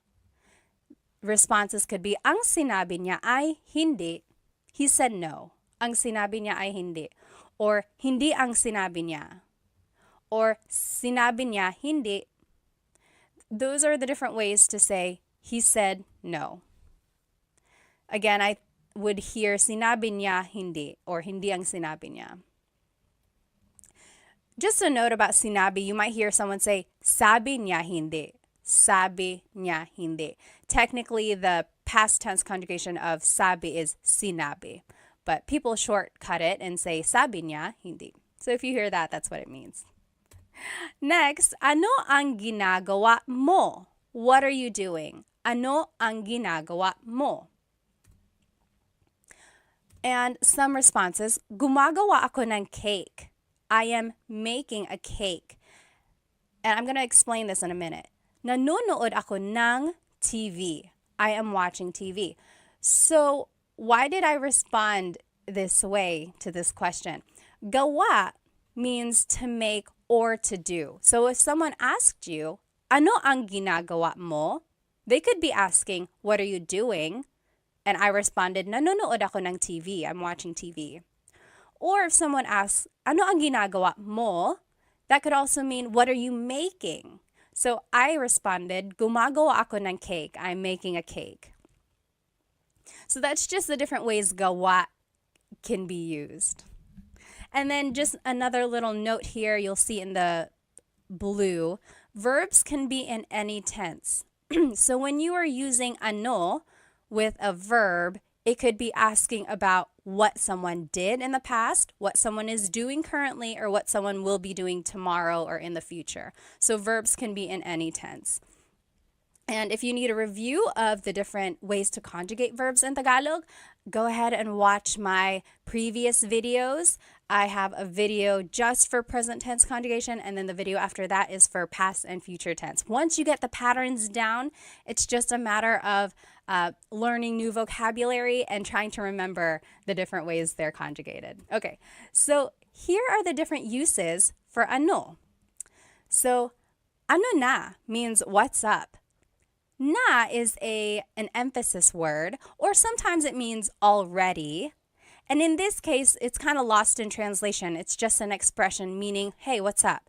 For example, if someone was taking a long time to get ready and I'm like, hey, ano na, we're going to be late, ano na. So it's like, hey, what's up? Or if you haven't seen someone in a very long time, you're like, oh, ano na, hey, what's up? So that's just a different way to use ano na. Next, ano ba means what the heck. And ba is a question word, and we'll learn how to use that later at the very end of the lesson. But in this case, again, it's lost in translation, but it means like, what the heck? So for example, if someone bumped into you and they didn't say sorry, you can say, ano ba? Ano ba? What the heck? Or if someone is just joking with you, you can say, ano ba? Okay, so it's an expression meaning what the heck. Next, ano daw? That means what did they say? So daw means like you're referring to someone else after they've said something. So ano daw? What did they say? Ano daw? Next, ano ito? What is this? And then ano iyan? What is that? So that's just the different ways to use the demonstrative pronoun this and that. Ano ito? Ano yan? What is this? What is that? And then there's another demonstrative pronoun. Ano yun? Ano iyon? So what is that over there? So what is this? What is that? What is that over there? So it's like a little bit farther. That's the difference there. And then anong problema? What's the problem? Anong problema? So the NG at the end there is like ano ang problema, and you can put it together and it would be anong. So anong pangalan mo? That also works. Instead of ano ang pangalan mo, you can put it together, anong pangalan mo? And you will see this happen to a lot of the question words that we'll be learning. Anytime the previous word ends in a vowel, you can usually make this contraction or like putting the words together. You'll see that. Now let's just practice using ano. So on the left side, let me turn off my screen. So sorry. So on the left side here, you will see the rules that we just learned. So ano ang plus a noun. The example was, ano ang pangalan mo? Ang pangalan ko ay Pat. Or Pat ang pangalan ko, or ako si Pat. Again, remember, ako si Pat is the more casual way to respond. And then the next example we learned was ano ang plus a verb. So ano ang kinakain mo? What are you eating? And then those are the responses. Kumakain ako ng adobo. Now what I want you to do is to translate these examples. So they're in Tagalog. I want you to translate them to English. So number 1, what are you cooking? And then I gave you a vocab hint. Niluluto means cooking.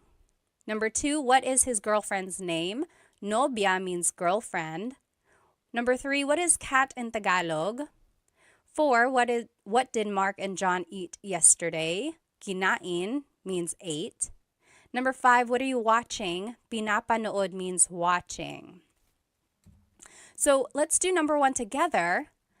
What are you cooking? Ano, ang, and then the verb, right? So we're just following this sentence structure number 2. Ano ang niluluto mo? Ano ang niluluto mo? What are you cooking? And then a response could be, nagluluto ako ng pansit.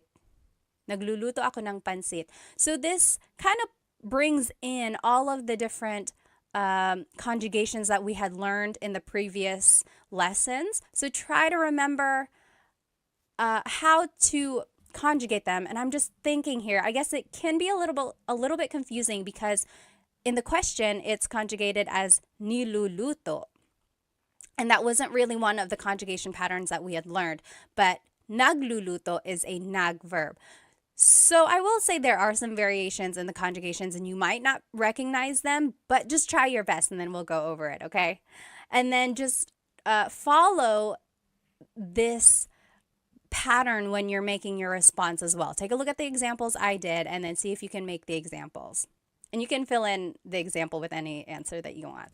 So go ahead, pause the video now, and then you can come back and we will go over these questions. Okay, welcome back. Let's do number 2. What is his girlfriend's name? Nobya is girlfriend. Ano ang pangalan ng nobya niya? So we learned ano ang pangalan mo. Now if you want to talk about someone else, you would have to add ng nobya niya. Nang means of. So nobya is girlfriend, niya is his. So what is the name of his girlfriend? You see how everything just kind of fits together, but it might not be in the order that we're used to in English. So just take note of this. It would be, ano ang pangalan ng nobya niya? That's how you would say that. Response, Sara ang pangalan niya. Sara ang pangalan niya, or siya si Sara. Siya si Sara. Something like that, okay? Number 3, what is cat in Tagalog? Ano ang pusa? Oh gosh, I just told you. Ano ang cat sa Tagalog? Pusa ang cat sa Tagalog. Pusa ang cat sa Tagalog. Next, what did Mark and John eat yesterday? Ano ang kinain nila Mark at John kahapon? Ano ang kinain nila Mark at John kahapon? I want to show you this word nila. This is like a sentence marker that is used to indicate people. So it's like their ownership. When it's multiple people, Mark and John, it's nila. When it's just one person, it's ni. So for example, if it was just Mark, ano ang kinain ni Mark kahapon? Ano ang kinain ni Mark kahapon? It's just one person. But when it's multiple people, you have to use nila. Ano ang kinain nila Mark at John kahapon? Response, kumain sila ng lechon kahapon.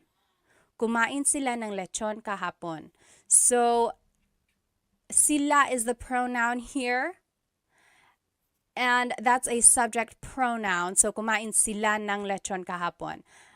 Using subject pronouns can be tricky, and I don't expect you to know these pronouns or these conjugations right off the bat, but hopefully you can recognize them, and then from these examples, use them this way in the future, okay? So don't get too worried if you're not getting the questions right. Just use this as a way to learn them, okay? Number 5, what are you watching? Ano ang pinapanood mo? Ano ang pinapanood mo? The response, pinapanood ko yung bagong pelikula. I'm watching a new movie. Pinapanood ko yung bagong pelikula. Or pinapanood ko yung TV, something like that. You might also hear someone say, nanonood ako ng TV. So we learned in the previous lessons, nanonood or manood means to watch. But this one is pinapanood, and it's focusing more on the object. So the movie or the show, pinapanood. Okay. Next question word is bakit. Why? Bakit. And here is one way to use it. Bakit plus an adjective plus the word ang and then a noun. So for example, bakit madumi ang kotse? Bakit madumi ang kotse? Why is the car dirty? And then the response, madumi ang kotse kasi maputik sa labas. Madumi ang kotse kasi maputik sa labas. So the car is dirty because it's muddy outside. Maputik means muddy, labas means outside. Okay, and then another example is, bakit mainit ang cellphone ko? Why is my cell phone hot? Bakit, mainit is an adjective meaning hot, ang cellphone ko. And then a response, mainit ang cellphone ko dahil masyado kong ginagamit. My cell phone is hot because I'm using it too much. So hopefully you can see here the pattern that we are following. Bakit goes first, and then it's the adjective, and then it's the word ang, and then it's the noun. Or you could also do bakit plus a pronoun and then a verb. So bakit ka umiiyak? Why are you crying? Bakit ka umiiyak? Some responses, umiiyak ako kasi nawawala yung aso ko. I'm crying because my dog is lost. Umiiyak ako kasi nawawala yung aso ko. Nawawala means lost or missing. Another example, bakit mo ginawa iyon? Why did you do that? Bakit mo ginawa iyon? Ginawa ko yun dahil mahal kita. I do that because I love you. Ginawa ko yun dahil mahal kita. You might hear me saying yun, as if there's no I, and that's commonly how it's pronounced. You might hear people say, ginawa ko iyon dahil mahal kita, but usually the letter I sound is dropped. And then another way to use bakit plus a verb. Bakit umiiyak si Michelle? So bakit plus a verb, bakit umiiyak si Michelle? Why is Michelle crying? Umiiyak si Michelle kasi nakakalungkot yung palabas. Michelle is crying because the show is sad. Nakakalungkot means it's like feeling sad, makes someone feel sad. Yung palabas, the show. So those are the different ways bakit can be used. And again, verbs can be in any tense, like we saw in ano. I want to point out the different responses that you can say when you're using bakit questions. So because can be kasi, or dahil, or sapagkat. Sapagkat.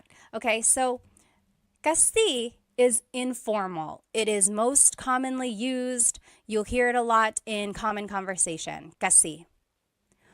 Dahil is also used a lot. We saw it in the examples. But it's a little bit more formal. But it can also be used casually. And then sapagkat is very formal. It's rarely used. It's almost like Shakespearean. You'll see it in like writing, or someone might use it maybe to prove a point or something, but it's not used a lot. It's almost like a deep Tagalog, really. So here are those examples again, and you'll see the kasi and dahil. So umiiyak ako kasi nawawala yung aso ko. I am crying because my dog is lost. So there's kasi. And then ginawa ko yun dahil mahal kita. I did that because I love you. So there's the kasi and there's the dahil. And they are used interchangeably, but kasi is more casual, dahil is a little bit more formal, but can also be used casually. Okay? Now, here are the different ways bakit can be used, and it doesn't really have a direct translation. So you might hear, bakit ganito? Bakit ganito? Ganito means like this. So why like this?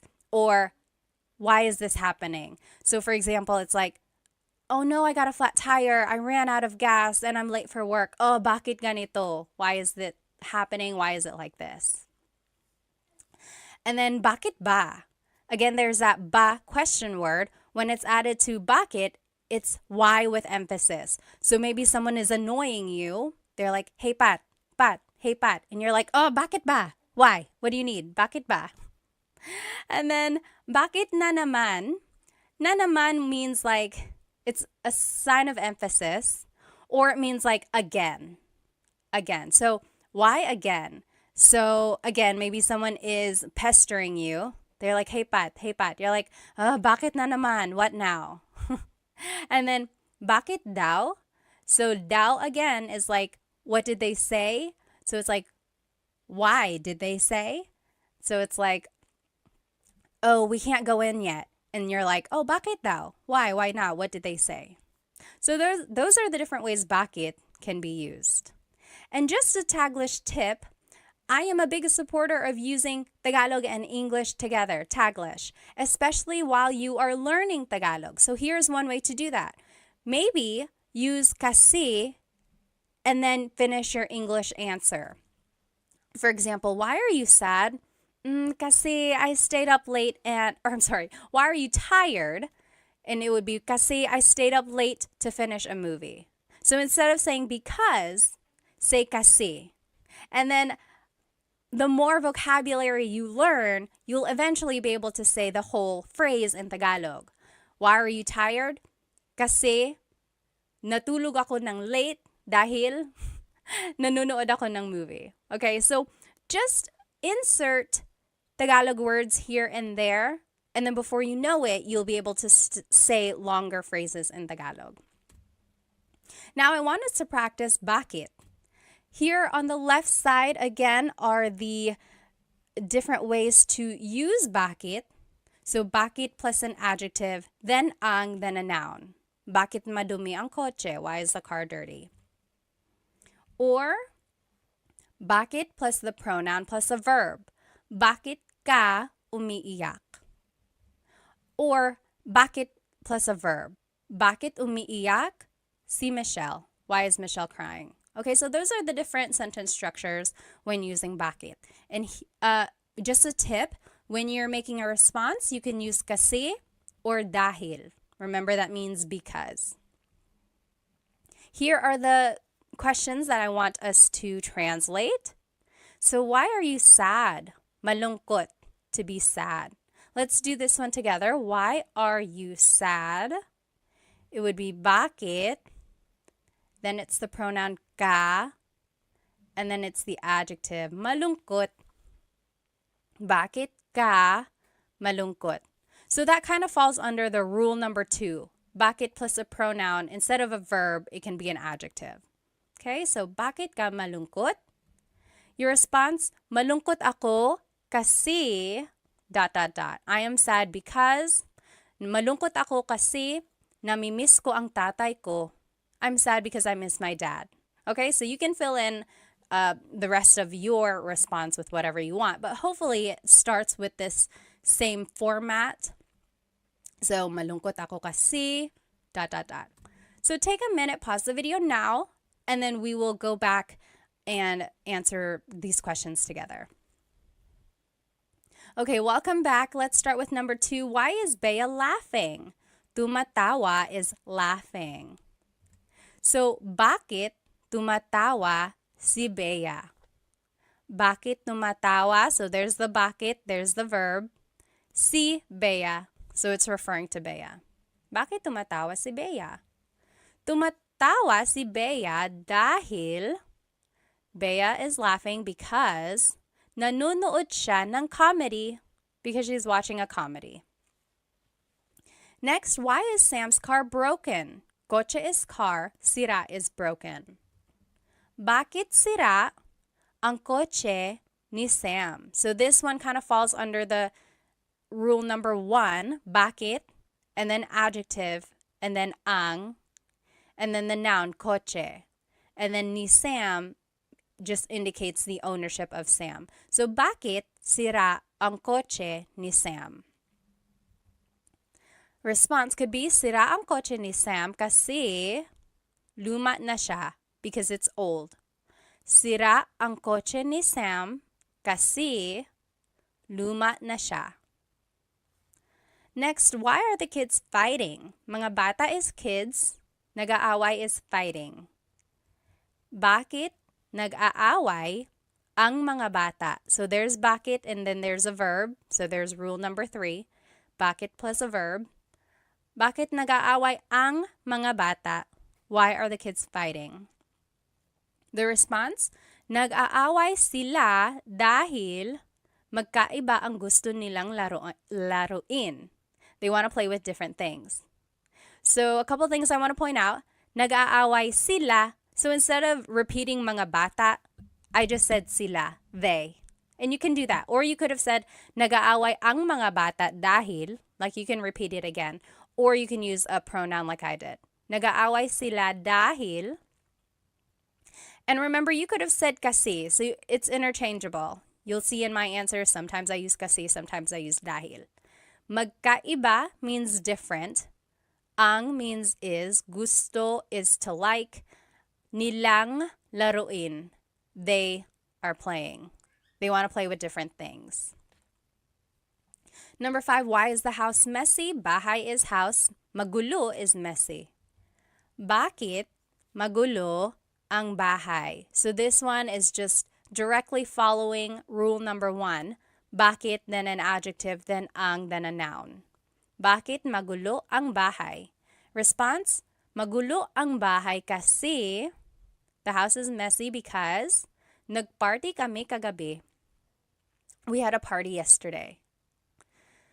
So if you can recognize the different patterns that were used here, that's kind of where it comes from, these questions. And you can add things afterwards to make it specific, like, is it belonging to someone? Are we talking about a place or something like that? So follow these rules on the left side, and then if you have to, add more information at the end. And then when you're making a response, that is where you choose kasi or dahil, and then bring in part of the question into your response as well.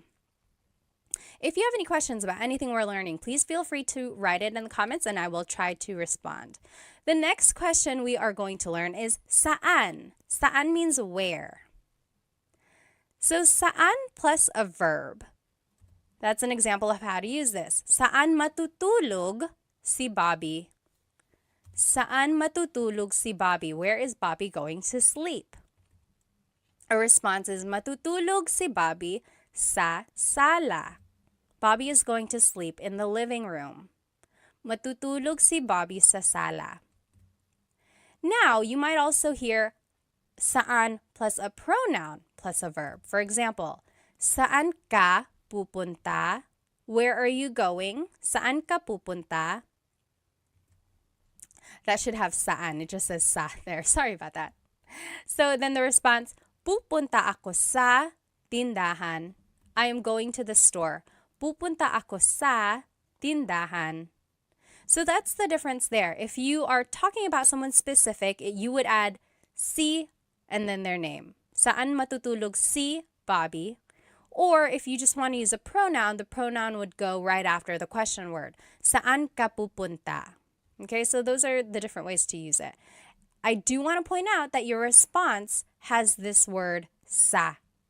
Sa. When the question is saan, the response is sa. Sa is a preposition and it means at a place, but it can mean to or from or something like that. So sa has a lot of different translations depending on the context. In this case, it means at a place or to, okay?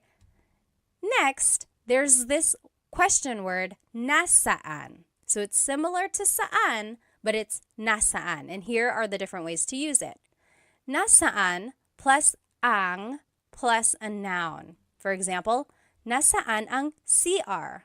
CR is comfort room in Tagalog, or in the Philippines, that's what they refer to the bathroom as. Where is the bathroom? Nasaan ang CR? The response, nasa labas ang CR. The bathroom is outside. Nasa labas ang CR. Or you could ask about a person. Nasaan si a person? Nasaan si nanay? Where is mother? Nasaan si nanay? The response, nasa trabaho si nanay. Mother is at work. Nasa trabaho si nanay. Now I want to point out that the responses all start with nasa. Okay, so when the question is nasaan, now your response has to have nasa. So that was a difference that's here. So when it's saan, the response has sa. When it's nasaan, the response has nasa. So just to go over it, when do you use saan? When do you use nasaan? Saan napunta ang cellphone ko? Where did my cell phone go? Versus nasaan ang cellphone ko? Where is my cell phone? Saan always goes with a verb. When you're asking about a verb or something that has happened with like an action, then you use saan. Saan napunta? Saan napunta? The root word of punta means to go. So napunta means went. Where did my cell phone go? Saan napunta? There's the verb. And then the response is sa. Oh, sa kotse. And then, nasaan ang cellphone ko? Nasaan plus the word ang plus a noun. So when you're asking about the location of something, then it's nasaan. So it's like nasaan noun. Anytime there's like the ends, try to remember that. So your response has nasa. Nasaan ang cellphone ko? Nasa bag ko. It's in my bag. Okay? So this is just to look at it again. These are the examples we just saw. You might hear some